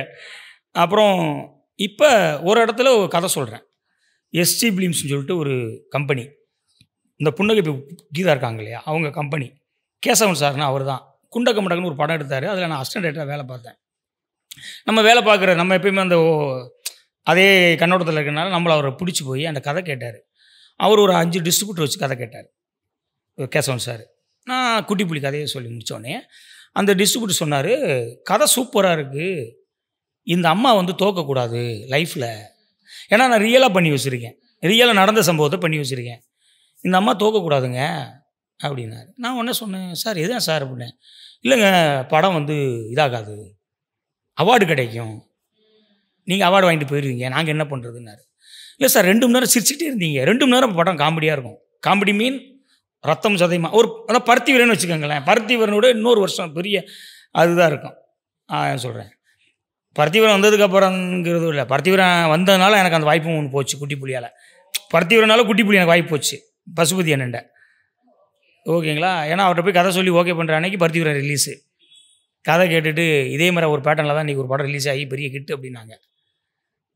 பசுபதி அண்ணன் தான் சொன்னார், நீங்கள் ஒரு கதை சொன்னீங்களே குட்டி புலின்னு, அந்த கதை மாதிரி ஒரு கேரக்டர் ஒரு படம் வந்திருக்கான் போய் பாருங்க. நான் உடனே மெலோடி தேட்டருக்கு போகிறேன், போய் படம் பார்க்குறேன். சூப்பராக பண்ணிருந்துச்சு. அப்படி பார்க்குறேன். எனக்கு ஒன்று சொல்லணும், அதுக்கு சம்மந்தம் இல்லைங்க, நக்கல் நையாண்டியமாக இருக்கிற ஒருத்தன், பயமே இல்லாத ஒருத்தன் அப்படிங்கிற அந்த ஒரு தாட்டு மட்டும் இருக்குது. மற்றபடி அது ஊரில் இருக்க போகிறோம் அப்படி தான் இருப்பான். நீ இங்கேயும் எல்லா இடத்துலையும் அப்படி தான் இருப்பாங்க மனிதர்கள். உழைக்கிறவர்கள் எங்கெல்லாம் இருக்காங்கன்னா அங்கெல்லாம் வீரன் இருப்பான். உழைக்கிற கூட்டமே வீரம் தானே. அவனுக்கு என்ன வாழ்க்கையில் எவ்வளவோ பார்க்குறான், இடியை பார்க்குறான், மலையை பார்க்குறான், கடலை பார்க்குறான். அவனோட ஒருத்தன் வீரன் வேணுமா என்ன? அதனால் அந்த இதில் பண்ணும்போது குட்டி புலி போய் சொல்லும்போது அவர் என்ன சொன்னார், இந்த அம்மா தோக்கக்கூடாதுங்க, இந்த அம்மா தோத்துட்டாங்கன்னா நல்லா இருக்காது, சினிமா சார் நான் சினிமா பண்ண வரல அப்படின்னேன். உடனே அவர் சொல்கிறாரு, சினிமா பண்ண வரலைன்னா சினிமாக்குள்ளே தானே இருக்கீங்க அப்படின்னாரு. சொத்துன்னு செவிட்டு கட்டி அடிக்கிற மாதிரி ஒரு அடி வந்துச்சு. பதில் என்ன சொல்ல முடியும் நம்ம? சார் லைஃப்பில் 1000 நடக்கலாம் சார், சினிமாவில் பாசிட்டிவாக தான் சார் பண்ணணும். இந்த அம்மா ஜெயிக்குது, குட்டி புலி அவள் ஆத்தா சொன்ன மாதிரியா லைஃபுக்கு வந்துட்டான் அப்படின்னு ஒரு திரைக்கதை பண்ணுங்க, ஒன்றும் பண்ண வேண்டியதில்லை, நீங்கள் ஈஸியாக பண்ணிடுவீங்க அப்படின்னாங்க. நான் ஒன்றும் இல்லை சார் அதெல்லாம் பண்ண வரல அப்படின்னு. இல்லை சார் அப்படி பண்ணால் சொல்லுங்கள், நாங்கள் உடனே அட்வான்ஸ் கொடுக்க சொல்கிறோம், நாங்களே பேமெண்ட் எல்லாம் கொடுக்குறோம், படத்தை ஆரம்பிக்கலாம் அப்படின்னு அவர்கிட்ட சார்கிட்ட சொல்கிறாங்க. உடனே சார் அவங்கள அனுப்பி விட்டுட்டு என்ன கூப்பிட்டு, நீங்கள் ஏன் அப்படி பண்ணக்கூடாது, திரைக்கதையை மாற்றுங்க, அது வந்து அம்மா ஜெயிச்சிட்டாங்க. சார் இல்லை சார் அந்த படம் பண்ணுது, அது நிறைய இருக்குது சார், அது வேணாம் சார். இல்லை சார் இது ஒரு உண்மை, ஒரு ரியல் சார். இது லைஃப்பில் வந்து அவன் தான் வலு இருக்கும்போது ரத்தம் வந்து சூடாக இருக்கிறப்போ ஆடுவான், அவன் சுண்டும் போதுன்னு ஒரு லைஃப் இருக்குது, அதை காட்டணும் சார். நான் சூடாக இருக்கிறப்போ ஆடும்போது சுண்டுனேன்னா வயசாகும், ஆகும்போது ஒன்று இருக்குடா ஒரு லைஃபு, அப்போ நீ சுற்றி பார்க்கும்போது நீ யாரெல்லாம் அடிச்சியோ அவன்லாம் அவன் பக்கத்தில் எப்படி வருவான், அப்போ நீ என்ன விதைச்சியோ அதாண்ட அறுவடை பண்ண முடியும் அப்படின்னு ஒரு கான்செப்ட் இருக்குது சார், அது மிஸ் ஆகும். நான் அதை சொல்ல தாங்க சினிமாவுக்கு வந்திருக்கேன் அப்படின்னு சொல்லி. குட்டி புலி ஒவ்வொரு ஊர்லேயும் இருக்கிறாங்க சார், ஒவ்வொருத்தனும் தன் வயசில் சேட்டை பண்ணுறான், குடும்பத்தை பற்றி நினைக்காம, அம்மாவை பற்றி நினைக்காம, எல்லா பற்றியும் நினைக்காம அப்படின்னு சொல்லிட்டு நானும் ஒரு 10 நிமிஷம் அதுக்கப்புறம் தம் கட்டி பேசி பார்த்தேன். அவர் அப்போ அவர்கிட்ட பணம் இல்லை, அவர் கண்டிப்பாக பண்ணக்கூடிய ஒரு கேமராமேன் அவர் இளமுத்தியா அவங்க தான் இளமுத்து, அவங்க வந்து இது பண்ணுவாங்க, நீங்கள் கொஞ்சம் மாற்றி பாருங்க. நாங்கள் சரி சார்னு சொல்லிட்டு நான் எந்திரிச்சு வந்துட்டு அதுக்கப்புறம் 4 வருஷம் அலைகிறேன். அவன் வடிவம் அதே தான், ஓகே பண்ணுவாங்க, காசு கொடுப்பாங்க. அடுத்து 4 வருஷம் வந்து 2007 2008. அதுக்கப்புறம் ஒரு நாள் ஒரு சம்பவம் கிடச்சிச்சு, ஒரு சம்பவம் கிடச்சிச்சு. அந்த சம்பவம் எப்படி கிடச்சிச்சின்னா, அசிஸ்டன்ட் டைரக்டர் வேலை பார்த்துட்டு நாங்கள் கோ டைரக்டர் எல்லாம் போவோம். எப்போவுமே இந்த சீனியர் கோ டைரக்டர் தான் முதல் இறக்கி விடணும். இன்றைக்கி நீங்கள் பார்த்தீங்கன்னா கேமராமேனாக தான் நம்ம இறக்கிடுவாங்க காரில் போகும்போது, அப்போ இறக்கி விடணும். இறக்கி விட்டுட்டு போகும்போது கோ டைரக்டர் முகிலன் சார்னு ஒருத்தர் வெங்கடேஷ் நகர் இருக்கார் சாலிகிராமத்தில், அவர் இறக்கி விட்டுட்டு நாங்கள் கார் போனோம், திடீர்னு ஃபோன் வருது, திரும்ப வாங்க அப்படின்னு. என்னென்னு போனால் என்னை கொண்டு போய் என் ஃப்ரெண்டு வீட்டில் இறக்கி விட்டுருங்கன்னாரு. என்ன சார், ஏன் சார் வீட்டுக்கு போகலையா அப்படின்னா, இல்லை வீட்டுக்காரர் லோன் வாங்கியிருப்பான் உங்களுக்கு, லோனை கட்டலை, இவர் வந்து லீஸுக்கு இருக்கார் 2 லட்சம் ரூபாய்க்கு, சீல் வச்சுட்டு போயிட்டாங்க வீடை. இங்கே ஷூட்டிங் முடிச்சுட்டு வந்து பார்த்தா வீடு சீல் வச்சுருக்குன்னா உள்ள பொருள் மாட்டிக்கிடுச்சு. அப்போ நான் லீஸுக்கு தான் இருக்கேன். அவரை கொண்டு போய் அவர் ஃப்ரெண்டு வீட்டில் விட்டுட்டு நாங்கள் வரும்போது என்கிட்ட சொல்கிறாங்க கேஷுவலாக, எப்பா நீயும் வாடகை இதுக்கு தான் இருக்க, லீஸுக்கு தான் இருக்க, லீஸ்னால் குத்தகைக்கு இருக்க, அதனால் வந்து நீயும் பார்த்துக்கு உங்கள் வீட்டுக்காரரும் கடை வாங்கி போகிறாரு அப்படின்னோடனே, சும்மா அப்படிலாம் போனான்னா என் பொண்டாட்டி என் 2 பிள்ளையில கால்கையை பிடிக்க வச்சுட்டு அறுத்து போடுவா கருகருன்னு அப்படின்னு சொல்லிட்டு இறங்கிட்டு யோசிக்கிறேன், ஒரு பொம்பளை 2 பிள்ளைகளை பிடிக்க வச்சு கருகருன்னு கழுத்தை பிடிச்சா அறுக்காளா? யார் அறுக்கா? எதுக்கு அறுக்கிறா? பொண்டாட்டி அறுத்தானா புருஷனுக்காண்டி அறுப்பா அப்படின்னு சொல்லிட்டு டீயை சாப்பிட்டுட்டு உடனே போய் கடன் போட்டேன். அப்போ தான் வந்து ஒரு பிள்ளைக்காண்டி ஆத்தா அறுத்தா அப்படின்னு அந்த கிளைமேக்ஸ் கிடைக்க போய் தான் மாற்றினேன். நான் இவங்க சொன்னாங்கன்னு மாற்றலை. சரி எப்படினாலும் படம் பண்ணணும், வீட்டில் என் பொண்டாட்டி திட்டிக்கிட்டே இருக்கா, என்ன சொல்கிறா, நீங்கள் வேலை பார்க்க போங்கக்கா, நான் உடனே சொல்கிறேன், இல்லை காந்தி, வேலை பார்க்க போனோம்னா வாய்ப்பு வராது, நம்ம போகிறப்போ கதை சொல்ல கூப்பிட்டாங்கன்னா என்ன பண்ணுறது அப்படின்னு. நீங்கள் சும்மா இருந்து உங்களுக்கு சோம்பேறி ஆகி போச்சுன்ட்டான். நான் அதில் இல்லை, சொன்னால் கேளு, தனியாக முயற்சி பண்ணும்போது அதே அந்த வேகத்தில் அந்த இதுலேயே போனால் மட்டும்தான் நம்ம வர முடியும், புரிஞ்சுக்க அப்படின்னு கேட்டேன். நீங்கள் புரிஞ்சுக்கன்னு சொல்கிறீங்க, காலையில் பால் பாக்கெட் எடுக்க எனக்கு காசு வேணுமே. அவங்க கஷ்டம் அவங்களுக்கு, அவள் பிரச்சனை அவளுக்கு. ஏன்னா காலையில் எந்திக்கணும், பைக்குள்ள எடுத்தால் 100 ரூபா இருக்கணும்ல, போய் காய்கறி ஏதாச்சும் வாங்கி சாப்பிடணும்ல அப்படிங்கிற ஒரு நெருக்கடி. அப்போ சரி அப்படின்னு சொல்லிட்டு போகும்போது, இருந்தாலும் விடக்கூடாது, இதை தானே பண்ண வந்தோம், இதை தானே மகேந்திர சார் பண்ணார், இதை தானே பாரதிராஜா பண்ணார், அந்த 2 பேர்த்தை பார்த்தானே நம்ம அங்கே வந்தோம், மாறக்கூடாது அப்படின்னு சொல்லிட்டு பண்ணிட்டு இருந்தேன். இப்போ இது கிடைச்ச உடனே போக போக சரி ஓகே, வாழ்க்கையில் எல்லாத்தையுமே சூழல் தாங்க ஒரு ஒரு சுற்றி விட்டு மாற்ற. சில பேர்த்துக்கு வாய்ப்பு கிடச்சிருச்சுன்னா சந்தோஷம். எல்லாத்துக்கும் வெற்றிமாறன் சார் தனுஷ் கிடைச்ச மாதிரியா கிடைக்க மாட்டாங்க. இது ஓப்பனாக சொல்லலாம். எல்லாத்துக்கும் நீங்கள் பண்ணுங்கள் சார், நீங்கள் பண்ணுறதா நான் பண்ணுறேன் அப்படிங்கிறதுக்கு எல்லாத்துக்கும் கிடைக்க மாட்டாங்க. அப்படி கிடைக்கல அப்படின்னு உங்களுக்கு ஒரு வருத்தம் இருக்கும்ல சார்? கண்டிப்பா இல்லை, அப்படிலாம் இல்லை. இப்போ பண்ணலாமே, அது என்னடானா இப்போ என்னடானா இப்போ பண்ண முடியாது. நீங்கள் வேற 8 படம் பண்ணிட்டேன், ஒரு சிட்டி படம் பண்ணுன்னு சொல்கிறேன், அதுக்கே கதை கேட்க மாட்டேங்கிறாங்க. ஏன்? நீங்கள் நேட்டிவிட்டி நல்லா பண்ணுறீங்க, அதில் தான் எங்களுக்கு கேரண்டி இருக்குது. இது என்ன சார் அநியாயமா இருக்கு? நீங்கள் படம் பண்ணுறப்போ ஃபுல்லாக நேட்டிவிட்டியே பண்ணிட்டு இருக்கிறீங்க, உங்களுக்கு அதே சப்ஜெக்ட் தான் பண்ணுறீங்க அப்படின்னு உங்களை ஒரு இதை சொல்கிறாங்க. சரி நான் ஜானர் ஷிஃப்ட் பண்ணுறேன் அப்படின்றப்போ இல்லை உங்களுக்கு அதுதான் நல்லா இல்லை அப்படி சொல்ல முடியாது. என்னன்னா சங்கீத பவனில் போய் திடீர்னு நான்வெஜ் போட்டானா பாதி கூட்டம் குறைஞ்சிரும்ல. ஏன்னா சங்கீத பவனால சுத்தமான இடம், டீசெண்டாக இருக்கும், சாம்பார் வாடை மட்டும்தான் இருக்கும், சால்னா வாடை இருக்காது அப்படின்ற ஒன்று வருவாங்க இல்லைங்களா. இங்கே எல்லாமே சாப்பாட்டு முறை தாங்க. அவன் பிடிக்கிறது எல்லாமே அவனுக்கு என்ன பிடிச்சது அதை தானே செய்யணும். நம்ம இஷ்டத்துக்கெலாம் சினிமா பண்ண முடியாது, அது பண்ணவும் கூடாது. ஏன்னா 120 ரூபா படம் கொடுத்துட்டு அவன் உழைக்கிற காசை, அவன் சம்பாரித்த காசை கொண்டு டிக்கெட்டு எடுத்து கொடுத்துட்டு நம்ம நல்லது பண்ணோம்னா அழுதுட்டு சிரிச்சிட்டு கை தட்டிட்டு நமக்கு சம்பளத்தை ஏற்றி விட்டு போகிற ஒரு மக்கள்கிட்ட போய் நீங்கள் அவங்களுக்கு பிடிச்சது தானேங்க நம்ம செய்யணும். நம்மளுக்கு 1000 பிடிக்கும். சினிமா எப்போயுமே மக்களுக்கான சாதனம் தாங்க, நம்மளுக்கான சாதனம் கிடையவே கிடையாது. அதில் நம்மளுடைய தாட்டு, நம்ம என்ன நினச்சோம், அதில் நல்லது கெட்டதை நம்ம எது செஞ்சால் அவங்களுக்கு இந்த மக்களுக்கு நல்லது, அதை செய்யணும் நம்ம. இப்போ எனக்கு தெரிஞ்சு சினிமாவில் ஒரு 30 வருஷமாக பெரிய ஜாப்பு சூப்பராக பண்ணிகிட்டு இருக்குது சுந்தர் சி சார் மட்டும்தான். மித்தவங்க ஏறுவாங்க இறங்குவாங்க, ஒரு படத்தில் மாற்றுவாங்க. சுந்தர் சார் மட்டும்தான் சிரிக்க வச்சுக்கிட்டே இருக்கிறாரு 30 வருஷமாக. சும்மா அன்பேசுவோம் சார், அவர் கமல் சார் கூப்பிட்டு அவர் பேரை போட்டு விட்டு அது அவர் பண்ணார் இல்லையோ, அவர் பண்ணார் நம்ம சொல்லலாம். ஆனால் அவர் தான் 20 வருஷமாக அந்த ஜாப் அவர் ரொம்ப செமையாக செஞ்சுக்கிட்டு இருக்காரு. நம்ம செய்ய வந்தது அவங்களுக்கு பிடிச்ச மாதிரியாக செய்யணும். அது என்னடானா நம்மளுக்கு நம்ம அதுக்குள்ளே போயிட்டோம். அது ஜெயிச்சது கமர்ஷியலாக தான் வந்துருச்சு, குட்டிப்புலி. அப்போ என்ன ஆச்சுன்னா காசு வந்துச்சு, ரிவ்யூ டபுளாக தான் இருந்துச்சு. அது ஒருத்தப்படி சொன்னாங்க. பட் கலெக்ஷனாக பெரிய இதாச்சு. குட்டிப்புலி ஹிட்டு படம் தான். விமர்சனம் இப்போ ஒருத்தவங்களுக்கு முள்ளு மலர் மட்டுமே பிடிக்கும். அவங்க விமர்சனம் பண்ணும்போது இதை நல்ல ஒரு எமோஷனல் பண்ணிட்டு திடீர்னு ஊடால அக்கா மக எனக்கு குறித்து இருந்தாலே ஒரு சாங்கை போடுறோம், மைக்கேல் ஜாக்சன் சாங்கை கமர்ஷியலாக கொண்டு நம்ம போடுறோம். அங்கே அந்த சாங் வர்றப்போ கமர்ஷியலாக தான் நம்ம இருக்கு. இன்னொரு விஷயங்க, அதை நான் சொல்கிறேன்.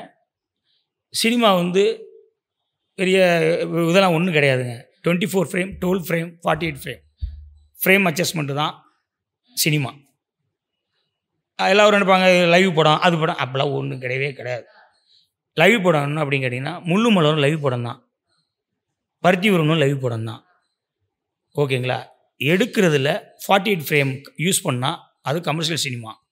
ஹீரோ நடந்து வேட்டி வரும்போது 48 அப்படியே ஸ்லோ மோஷன், நாங்கள் ஊரில் சொல்லும்போது ஸ்லோ மோஷன் போவோம். அந்த ஸ்லோ மோஷனில் வேட்டியை கட்டிட்டு அப்படி கட்டிட்டு கொம்பனில் வருவார்ல, அது மாதிரியா வந்தால் கமர்ஷியல் சினிமா. கொம்பன் அவர் வாட்டுக்கு வந்துக்கிட்டு படக்குன்னு தூக்கி எரிஞ்சு குத்தாமல் பல்ட்டி அடிக்காமல் தூக்கி எரிஞ்சு கட்டி உருண்டாருன்னா லைவ் சினிமா. இதுதான். ஓகே, இவ்வளோ சிம்பிளாக சொல்லிட்டீங்க. இதுதாங்க சினிமா. இது நிறைய பேருக்கு எல்லாம் பெருசாக பெரிய அறிவாளி மாதிரியாக பேசிக்கிட்டு இருக்காங்க. கிடையவே கிடையாது. நாம் பேசுனோம்னா சில நேரத்தில் இதாயிரும். சினிமா 12 ஃப்ரேம், 24 ஃப்ரேம், 48 ஃப்ரேம் தான். ஓகேங்களா? 12 ஃப்ரேமுங்கிறது பெருசாக யாரும் பண்ணுறதில்ல. இப்போ மிச்சம் எல்லோரும் பண்ணும்போது 24 ஃப்ரேம். பாரதி ராஜா சார் இவங்க எல்லாருமே என்ன ஃப்ரேம் என்னவோ அதுதான் ஷார்ட்டு. அது என்ன ஒரு மனிதன் பண்ணுவானோ அதுதான் பண்ணுவாங்க. இப்போ நான் படக்குன்னு 48 ஃப்ரேம், ஹீரோ நடந்து வரப்போ வேட்டியை கட்டிட்டு வர்றப்போ 48 ஃப்ரேம் வைப்பேன். அது பாரதி ராஜா சார் படத்தில் இருக்காது. மகேந்திர சார் படத்தில் இருக்காது. அதே மாதிரியா எடுத்து கூட்டி 4 டைலாக்லாம் பேச மாட்டான், சைலண்டாக அப்படி வருவான். என்ன விஷயம் எதையுமே பேசாமல் எக்ஸாம்பிள் சொல்லாமல் கண்டென்ட்டை மட்டும் சொல்லிட்டு போவான். அதுக்கு 2 எக்ஸாம்பிள் நான் அடித்தேனா அப்படிங்கிறதா 2 அவர் ஒரு பில்டப்பில் ஏதாவது ஒன்று பேசுனாதான் அதுதான். மற்றபடி சினிமா எல்லாம் ஒன்று தாங்க. சம்சாரம் மின்சாரம் படம் இருக்குது பார்த்தீங்களா, அதை நீங்கள் என்ன படம்னு சொல்லுவீங்க? அது நேஷனல் அவார்டு தான். அதை நீங்கள் என்ன படம் சொல்லுவீங்க? ட்ராமானுப்பீங்களா? எப்படி ட்ராமான்னு சொல்லுவீங்க? விசு சார் நடித்ததுனால ட்ராமாவா? கிடையாது. எடுத்த விதத்தில் மட்டும்தான் அது ட்ராமா. எடுத்த விதம்னா ஃப்ரேம் காட்டின விதம், பர்ஃபெக்ஷன் இல்லாத சில இது. அவங்க வந்து ஒரு வீட்டுக்குலாம் எப்படி இருக்கும் அப்படின்னா எதுவுமே இருக்கவில்லை, எம்டி இருந்து பொம்மை மட்டும் பேசி எமோஷனல் பண்ணால் போதும் அப்படிங்கிறது. சம்சாரம் மின்சாரம் மாதிரி ஒரு படம் நீங்கள் இப்படி யாராச்சும் எடுக்க சொல்லுங்கள் பார்ப்போம். ஏன் அது பெரிய படங்க அது. ஆனால் எல்லோரும் அதை ரொம்ப சாதாரணமாக ட்ராமாம்பாங்க. கிடையாது, உலகமே ட்ராமா தான். அப்படி ஒரு படம் அந்த படம். அவ்வளவு திரைக்கதை, உயிர்கள் அதாவது மனுஷங்களை பிரிக்க விட்டுட்டு அதுக்கப்புறம் அவங்கள சேர்க்கறதுக்கு ஒரு திரைக்கதை பண்ணுறதுக்கு பாருங்கள். உடஞ்சி அதை ஒட்ட வச்சு அதை வந்து அழகுபடுத்துறதுக்கு பாருங்கள். அந்த இமோஷன்ஸ்ல தான் சார் கிரவுண்டடா வேற. நீங்கள் சம்திங் படத்தில் ஒரு குதிரை உடஞ்சிரும், அண்ணன் வாங்கி கொடுத்தது. ஆமா ஆமா. ஆனால் அது உடஞ்சதுக்கப்புறம் ஒட்டு போட்டு ஒன்று ஒரு அழகாக கொடுக்குறது இருக்குல்ல, ஒட்டு போடுறது மட்டும் இல்லை, அந்த ஒட்டுக்கு ஒரு அழகுபடுத்துறது இருக்குல்ல, அதை பார்க்கும்போது அப்படி ஃபீல் பண்ணுறாள். அதுதாங்க சினிமா. நல்லா இருக்கு, கேட்கவும் நல்லா இருக்கு. இது விஷுவலா யோசிச்சு பார்க்கும்போதும் இல்லை நீங்கள் அதுதான் சினிமா. ஒரு பர்ஃபெக்ஷன் எடுத்து லைட்டே ஒரு மூடு, ஓகே இதை பர்ஃபெக்ஷனாக பண்ணணும், ஓகே இந்த மூடு அப்படிங்கிறது. இந்த தாட்டு தான் மாறி இருக்க ஒழிய பழைய ஆளுங்க பண்ண பர்ஃபெக்ஷன்லாம் யாருங்க பண்ணலை. பொம்மைகள் பர்ஃபெக்ஷன் பண்ணாங்க, அவங்க கேரக்டரேஷன் பர்ஃபெக்ஷன் பண்ணாங்க. இப்போ வந்து ஃப்ரேம் பர்ஃபெக்ஷன் பண்ணுறாங்க.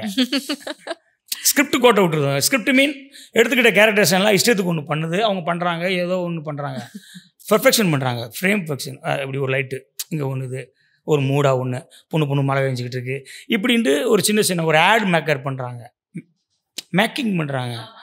டேக்கிங் யாரும் பண்ணல, டேக்கிங் தான் டைரக்ஷன். நிறைய பேருக்கு என்ன டேக்கிங் மேக்கிங்கே வித்தியாசம் தெரியாது. பணம் அப்படின்றது உங்கள் வாழ்க்கையில் முன்னாடியில இருந்தே ஒரு இதில் அப் அண்ட் டவுனில் தான் இருந்துகிட்டே இருக்கும். நீங்கள் சென்னை வந்ததுக்கப்புறம் இன்ஃபேக்ட் தனியாக இருந்தீங்க அப்படின்றப்ப நிறைய கஷ்டப்பட்டு இருந்திருப்பீங்க தானே சார்? இல்லை அங்கே என்னென்னா கேட்டதில் ஒரு நன்றியும் சொல்லிடுவேன். எனக்கு நான் இந்த ஜென்மத்தில் அந்த விற்று நான் கொடுத்து வச்ச விற்றுங்க. நான் அதை ரொம்ப எல்லாத்தையும் நான் ரொம்ப பெருமை எங்கள் அப்பா அம்மாவுக்கு நான் ரொம்ப, ஏன்னா எவ்வளவோ கஷ்டப்படுறவங்கள எங்கள் தெருவிலேயே நான் பார்த்துருக்கேன். அப்பா இல்லாத பிள்ளைங்கள. எனக்கு அந்த அப்பா இல்லாத பிள்ளைங்க அம்மாவில் பார்த்தா எனக்கு படக்குன்னு அழுக வந்துடும். ஏன்னா அப்பா அம்மா அண்ணன் தம்பின்னு எல்லாம் அதேமாரியா காசுக்கு பேசும். சாப்பாட்டு பிரச்சனையா இல்லை ஏதாவது பிரச்சனையா எதுவுமே கிடையாது. நெய் ஊற்றி சாப்பிடாட்ட கூட ரசம் ஊற்றி சாப்பிட்டோம், ஓகேங்களா. நெய் ஊற்றி சாப்பிடலன்னா அது நம்ம அந்த உறவு அந்த முறை நம்ம இதில் கிடையாது, ஓகேங்களா. ரசம் ஊற்றி சாப்பிட்டோம். தொட்டுக்க வெஞ்சன இல்லாட்டா கூட ஊறுகாய் இருக்கும், இல்லைன்னா இருக்காது. ஸோ நம்ம வந்து வீட்டில் எங்கள் அப்பா அம்மா டீ கடை வச்சுருந்தா கூட எங்களை நல்லபடியாக எங்களை வந்து எங்களுக்கு தேவையானதை செஞ்சாங்க. சாப்பிட்றதுக்கு சாப்பாடு, தூங்குறதுக்கு இடம், நல்ல காஸ்டியூம், ட்ரெஸ்ஸு, இது 3ம் அந்த வயசில் என்னை விட கிடைக்காம இருந்த அதிக பேர். இப்போ எங்கள் தெருவில் ஒரு 200 வீடு இருக்குன்னு வைங்களேன், 300-400 வீடு இருக்குன்னு வைங்களேன். அதில் கிட்டத்தட்ட ஒரு 50 வீட்டில் தான் இந்த வசதி எல்லார் வீட்லேயுமே இருக்கும். மற்ற 300 வீட்டில் 350 வீட்டில் எல்லாருமே ஏதோ ஒன்று இழந்து ஏதோ ஒன்று கிடைச்சா ஒன்று கிடைக்காம தான் இருப்பாங்க. ஸோ அதனால இந்த ஜென்மத்தில் நான் வந்து ரொம்ப கொடுத்து வச்ச வித்து. இது கேட்க ஆக்சுவலி ரொம்ப நல்லா இருக்கு. ஏன்னா நான் சினிமாவில் நிறைய ஏதாவது அச்சீவ் பண்ண டிரெக்டர்ஸ் கிட்டலாம் பேசியிருக்கேன். அது என்னடா கல்யாணம் பண்ணி கரகணும் வந்தாச்சு, அப்புறம் கல்யாணம் பண்ணணும். எங்கள் அப்பா வந்து எங்கள் தம்பி கல்யாணம் பண்ணணும், அவன் மிலிட்ரிக்கு போயிட்டான் 18 வயசுலேயே. எனக்கு நிறைய இளையவனுக்கு கல்யாணம் பண்ணணும். இப்போ எங்கள் ஐயா என்ன சொல்கிறாரு, முத்து இருக்கப்போ எப்படி அவனுக்கு முடிக்கிறது அப்படின்னு. நான் வந்து சினிமாவை தான் பண்ணிகிட்டு இருக்கேன், நான் முடியாது, இங்கே வந்து என்னாலலாம் வருமானமே கிடையாது, வாய்ப்பே வர மாட்டேங்குது, எங்கே வருமானம் வர்றது, வரிய இதெல்லாம் முடியாது அப்படிங்கிறேன். எங்கள் அப்பா எங்கள் அம்மா சொல்லுது, சரி அவன் தான் முடியாதுங்கிறான், நம்ம அப்புறம் பண்ணிக்கலாம், இவனுக்கு பண்ணி வச்சுருக்காங்குது. எங்கள் ஐயா அதில் ஒரு விஷயத்தில் ரொம்ப அடாப்படியாக இருந்தார். மூத்தவன் இருக்கிறப்ப இளையவனுக்கு கல்யாணம் பண்ண மாட்டேன் அப்படின்னு எங்கள் அம்மா அடிக்க போயிட்டார். ஊரில் ஸ்லாங்கா அப்படின்னு சொல்லிட்டு அடிக்க போயிட்டார்.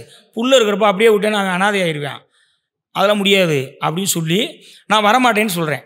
அப்புறம் வந்து எனக்கு வந்து என் ஒய்ஃபு பொண்ணு பார்த்து கல்யாணம் பண்ணான். அவள் பேர் காந்திமதி. எங்கள் மாமனார் வந்து ராசாலிங்கம்னு சொல்லிட்டு அவர் வந்து ராஜபாளையத்தில் வந்து கான்ட்ராக்டுக்காரர், கொத்த வேலை கான்ட்ராக்டுக்காரர். அவர்கிட்ட ஒரு 40 பேர் வேலை பார்த்தாங்க. நல்ல ஒரு கான்ட்ராக்டுக்காரர், பெரிய பெரிய வேலைகளை எடுத்து செய்யக்கூடியவர். அது வந்து எங்கள் ஐயா என்ன பண்ணிட்டாரு, நாளைக்கு இவன் கஷ்டப்பட்டா கூட அவங்க ஹெல்ப் பண்ணல. அவன் வந்து 2-3 அடிச்சு வீடு வச்சுருக்கிறான், சொந்தக்காரங்க ஐயாவுக்கு 2-3 வீடு வச்சுருக்கேன், அவனுக்கு 2 பொம்பளை பிள்ளை தான், எப்படி பார்த்தாலும் இவன் வேறு சினிமான்னு போயிட்டு இன்ன வரைய உருப்பிடாமல் இருக்கேன், அப்போ அவள் கட்டி வச்சா தான் கரெக்டாக இருக்கும் அப்படின்னு சொல்லி கல்யாணம் பண்ணி வச்சாங்க.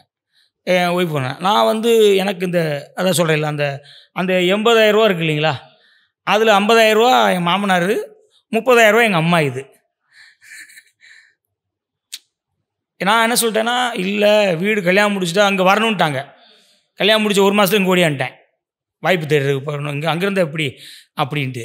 என்னமோ அங்கே நம்ம பிஸியாக இருக்கிற மாதிரி இங்கே ஓடியாது. அவங்க பார்த்தாங்க 4-5 மாதமாக என்னடா போனவனை ஆளுவே காணும் அப்படின்னு சொல்லிட்டு படக்கு என் மாமனார் ஏதா மரியாதையாக உன் புருஷன் வேறு போயிரு சினிமான்னு இருக்காரு, வேறு வம்பாயிர போகுது அப்படின்னு சொல்லிட்டு அவர் என்ன பண்ணிட்டாரு, கொஞ்சம் தனி கொடுத்துன்னு வைக்கணும். எங்கள் அம்மாவை போய் நெருக்கடி பண்ணேன். எங்கள் அம்மா அவனே ஒன்றும் இது இல்லாமல் இருந்துட்டு அவனை போய் என்ன அப்படின்னு சொல்ல, நாங்கள் பார்த்துக்குறோம் அப்படின்னு சொல்லி வந்து வீடை பார்த்து வச்சு அட்வான்ஸை கொடுத்து எல்லாத்தையும் கொண்டு போனேன். அதில் இருந்து அதான் அதில் இருந்து அவர் ஓரளவுக்கு எனக்கு சப்போர்ட் பண்ணார். சப்போர்ட்டு நல்லா பண்ணார். அவருடைய சப்போர்ட்டு, எங்கள் அப்பா அம்மா சப்போர்ட்டு, எங்கள் அண்ணன் தம்பிங்க சப்போர்ட்டு, எல்லாரும் உங்களுக்கு அப்படி ஒரு உதவியாக இல்லை. அதை தான் நான் சொல்கிறேன், இந்த ஜென்மத்தில் நான் வந்து கொடுத்து வச்ச வித்து நான் என் பாயிண்ட் ஆஃப் வியூவில் எனக்கு கிடச்சிது. நான் ரொம்ப சிட்டின் பேர் வழி தான், என்னுடைய ஆசையும் கம்மி தான். நான் உடனே ஆடிக்காரில் போகணும் அப்படிலாம் ஆசைப்பட மாட்டேன். உடனே டகாரம் போனோமா, போகிற இடத்துல வெள்ளனா போகணும், டயத்துக்கு போகணும் அப்படின்னா 2 வீலரில் எடுத்து ஓடியாந்துருவேன். நாம் ஒன்று இந்த கார் வாங்கணும் அந்த கார் வாங்கணும், இதுவரையும் நம்மளுக்கு அந்த ஆசையை வந்ததில்லை. இங்கே சாப்பிட்ணும் அங்கே சாப்பிட்ணும் அப்படிங்கிற நினப்பு வந்ததில்லை. நம்மளுக்கு தேவை ஒரு அழகாக ஒரு சாப்பாடு, அவ்வளோதான். ஒரு குழம்பு ஒரு வெஞ்சனம், அவ்வளோதான். டயத்துக்கு கிடைக்கணும் அப்படிங்கிற மட்டும்தான் அப்படின்னு சொல்லிட்டு சாப்பிட்ற ஆள் தான். அதனால நம்மளுக்கு ஒரு பெரிய அதெல்லாம் இல்லை. அதனால் நம்மளும் எந்த கெட்ட பழக்கம் நம்மளுக்கு கிடையாதுனால எல்லாத்தையும் அடங்கிடுச்சு. என் மாமனாருக்கு என்ன அப்படின்னு கேட்டிங்கன்னா, பொண்ணை கொடுத்துட்டோம், அடுத்தவங்க குடிச்சிட்டு அவர் கிடையாது. அவர் ஏதோ ஒரு போதையில், சினிமா போதையில் இருக்கார். அவர் சினிமா போதையில் இருக்கிறார். இந்த போதையை நம்ம என்ன செய்ய முடியும் அப்படின்னு சொல்லிட்டு அவர் சரி கேரக்டர் வைஸாக நல்லா இருக்கிறாரு, அதனால் பிரச்சனை இல்லை, இதுதானே காசு பணம் தானே, கொடுத்து உதவி செய்யலாம் அப்படின்னு பொண்ணை வேற கட்டி கொடுத்துட்டோம். அதெல்லாம் முடிஞ்சு போச்சு அவங்க வாழ்க்கை. ஆமாம், என்னத்தை பண்ணாலும் ஒரு கெட்டி தானே. அப்புறம் 1க்கு 2 ஆகி போச்சு பிள்ளைய அப்படின்னு நான் கடைசி நான் ஆளாகிற வரையும் அவங்களுடைய உதவி, என் மாமனாருடைய உதவி என்ன அப்படின்னு கேட்டிங்கன்னா, அவர் எங்கள் அப்பா அம்மா என்னுடைய வெற்றியை பார்த்துக்கிட்டு இருக்காங்க. என் மாமனார் பார்க்கல அப்படின்னு, ஏன்னா இவனை நம்பி பொண்ணு கொடுத்தோம். இப்போ பொண்ணை நல்லபடியாக சொந்த வீட்டில் வச்சுட்டு படம் பண்ணிக்கிட்டு ஒரு ஏதோ அவனுக்குள்ளே ஒரு 4 பேர் நல்ல பேரை வாங்கிட்டு இருக்கிறான் அப்படின்னு ஒன்று இருக்கு இல்லைங்களா. அவர் வந்து ஷூட்டிங் போயிட்டு நல்ல வேலை இறைவன் அந்த ஒரு கொடுப்பனை கொடுத்தான். அவர் ஏன்னா அவர் எதுவுமே கேட்க மாட்டாருங்க. நம்ம வீட்டுக்கு போகிறோம்னு வைங்களேன், அப்படி ஒன்றுமே பேச மாட்டார். வாங்கய்யா அப்படின்னு சொல்லிட்டு உட்காந்துருப்பார்.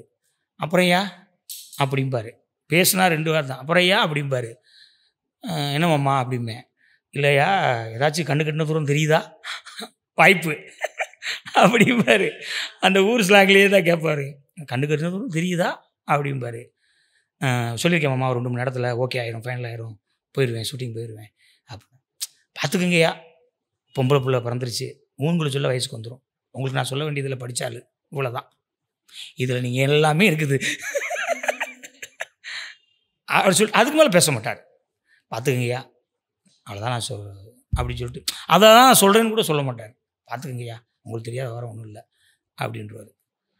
மற்றபடி ஒன்றும் சொன்ன இல்லை, நம்ம குடிச்சுப்பிட்டு போகிறோமா இல்லை என்ன பண்ணிட்டு போகிறோம், நம்ம சைடு நம்ம ஒரு இது நம்ம தெளிவாக தான் நம்ம வந்து சின்சியராக பண்ணிக்கிட்டு இருக்கோம்.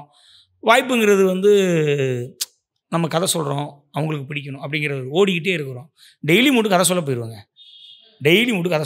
எவனையாச்சும் பிடிச்சி உட்கார வச்சு கதை சொல்லிகிட்டே இருப்பேன்.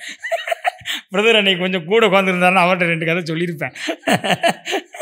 மீடியாவில் இருக்கனால கொஞ்சம் இருந்தாலும் ஒரு சின்ன ஊர் இருக்கனால இல்லைன்னு அவர்கிட்ட சொல்லியிருப்பேன். கதை சொல்கிறது எனக்கு அவ்வளோ பிடிச்சிக்கிட்டு கதை சொல்லிட்டே இருப்பேன். அதனால் வந்து அவர் உதவி பண்ணார், என் மாமனார். அதனால் அவருக்கு பெருசாக நன்றி சொல்கிறதுக்கு எந்த வீடியோவும் கிடைக்கல. இது ஒரு இது. அதனால் என் ஒய்ஃபும் அப்படி தான். அவள் வந்து ஒரு சாதாரண ஒரு சம்சாரி வீட்டுக்கு பொண்ணு. அவளுக்கு நான் தான் உலகம், அவளுக்கு வேறு எதுவும் தெரியாது. எங்கேயாச்சும் போக மாட்டாள். 4 சுவர் தான் இன்றைக்கும். அது அமெரிக்காவில் இருந்தானே, ஆண்டிப்பேட்டில் இருந்தானே, இங்கே இருந்தானே, அவளுக்கு எங்கே 4 சுவர் தான். எங்கேயும் போக மாட்டாள், எதையுமே பண்ண மாட்டாள். இங்கேருந்து விட்டாச்சிழுத்து ராஜபாளையம் போவாள், அவள் வீட்டுக்கு போவாள்.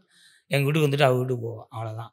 அவள் வந்துட்டு இதுவரை நம்மளுக்காண்டி மொட்டை போடுறது, நீங்க எப்படி வாழ்ந்தீங்க, உங்களோட ஐடியாலஜி எப்படி இருக்கு, அந்த எமோஷன்ஸ், குடும்பம், ஃபேமிலி பாண்டிங், அதே மாதிரி you are blessed with that அப்படின்றப்போ, அந்த பிளெஸிங் இருக்கு அப்படின்றப்போ சந்தோஷமா இருக்காது. இல்லை, அதனால தான் நம்மளால் தாண்டி வர முடியல, எந்த உறவையும் குறை சொல்ல முடியல. ஏன்னா நம்ம குறை சொல்கிற உறவுகளை, இப்போ சில பேர் வந்து எங்கள் தாய் மாமன் என்னை போட்டு அடித்தான், எங்கள் அப்பா என்னை கை விட்டார், இப்படி நிறைய சொல்கிறாங்க. ஆமாம், பார்த்துருக்கேன் நான் நிறைய. ஏன் என்னுடைய டைரக்ஷன் டிபார்ட்மெண்ட்லேயே வந்து இருக்குது. நீங்கள் காதர் பாஷ் இதில் விருமனில் ஒரு ஓப்பனிங் சீன் பார்த்தீங்களா?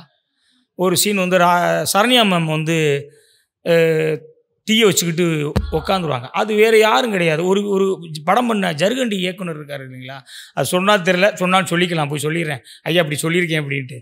பிச்சுமணின்னு சொல்லி சருகண்டி வெங்கட் சார் அஸ்டண்ட், அவங்க அம்மாவுக்கு நடந்த சம்பவம் தான் அது. ஆமாம், நான் பிச்சு நான் இதை வச்சுக்கிறேன், பிச்சு நல்லா இருக்கு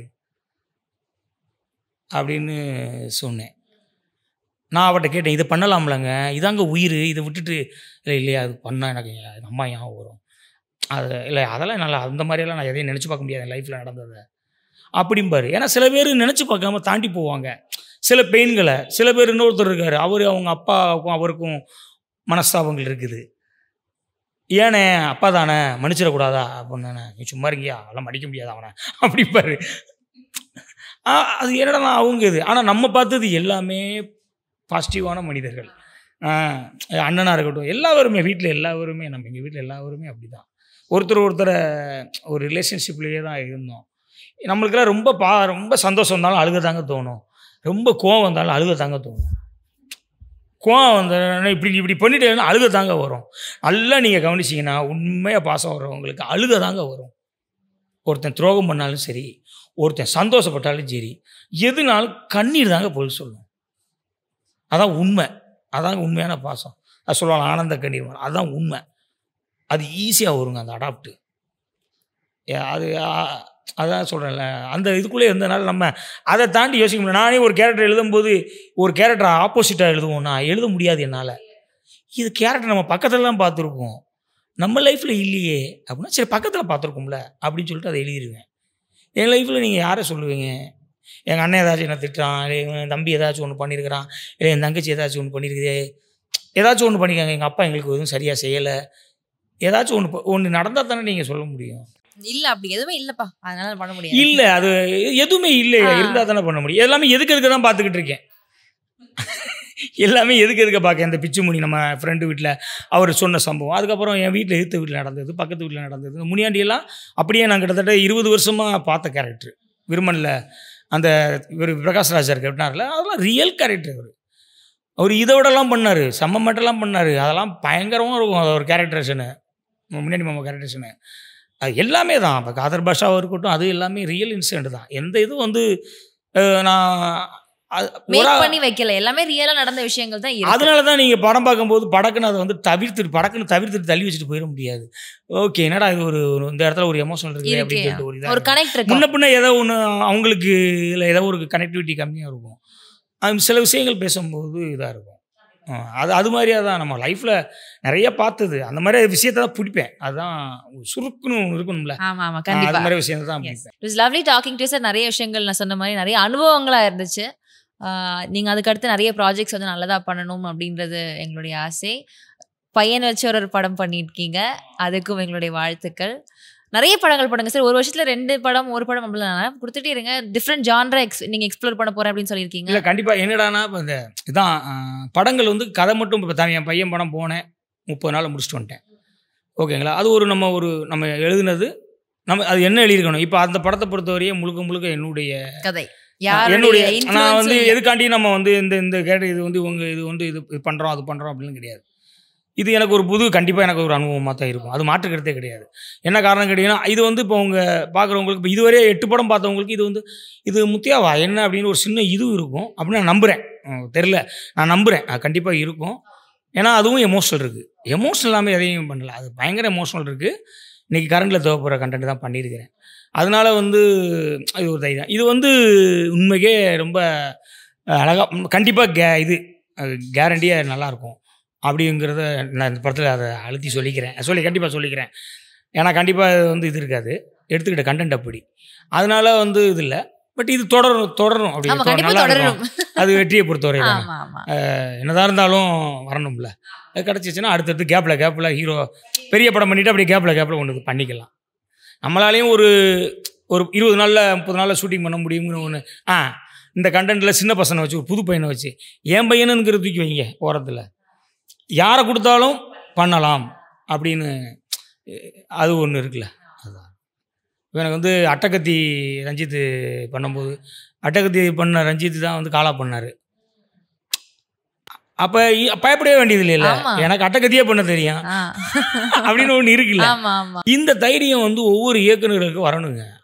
அது உண்மைக்கே அது கிடைச்சவங்களுக்கு நான் வந்து அவங்கள பார்த்து உண்மைக்கே சந்தோஷப்படுறேன். நமக்கு கிடைக்கல அப்படிங்கிறது அது 2வது பட்சம். இப்போ கிடச்சிருக்குது. இல்லை வச்சுட்டு வர்றது ஒன்று இருக்குல்ல, அது ஒரு தில்லுங்க. அது ஒரு யாருன்னே தெரியாத வச்சு அவ்வளோ தைரியம் இல்லை உங்களுக்கு. இப்போ நம்மளுக்கு கூட நான் குட்டிப்புலி பண்ணும்போது கூட சசி சார் ஒரு பெரிய பிம்பம் கிடச்சிருச்சு. அவர் என்னை கொண்டுட்டு போயிட்டார். இந்த எறும்பு ஓடத்தில் போகிற மாதிரி அப்படியே ஒரு சின்ன இதில் வந்துட்டேங்கிறது ஒரு இது கதையும் ஒரு பக்கம் இருந்தாலும் அது இருக்குது. பட் இது மாதிரி சொல்கிறேன். அதனால் அவங்களாம் ஒரு இது. சரி, தேங்க்யூ ஸோ மச் சார். ரொம்ப நன்றி உங்களுடைய நேரத்தை எங்களுக்கு கொடுத்ததுக்காக. தேங்க்யூ. ரொம்ப நன்றி. Mad Rapid, India's finest audio wearable brand, starting at 999.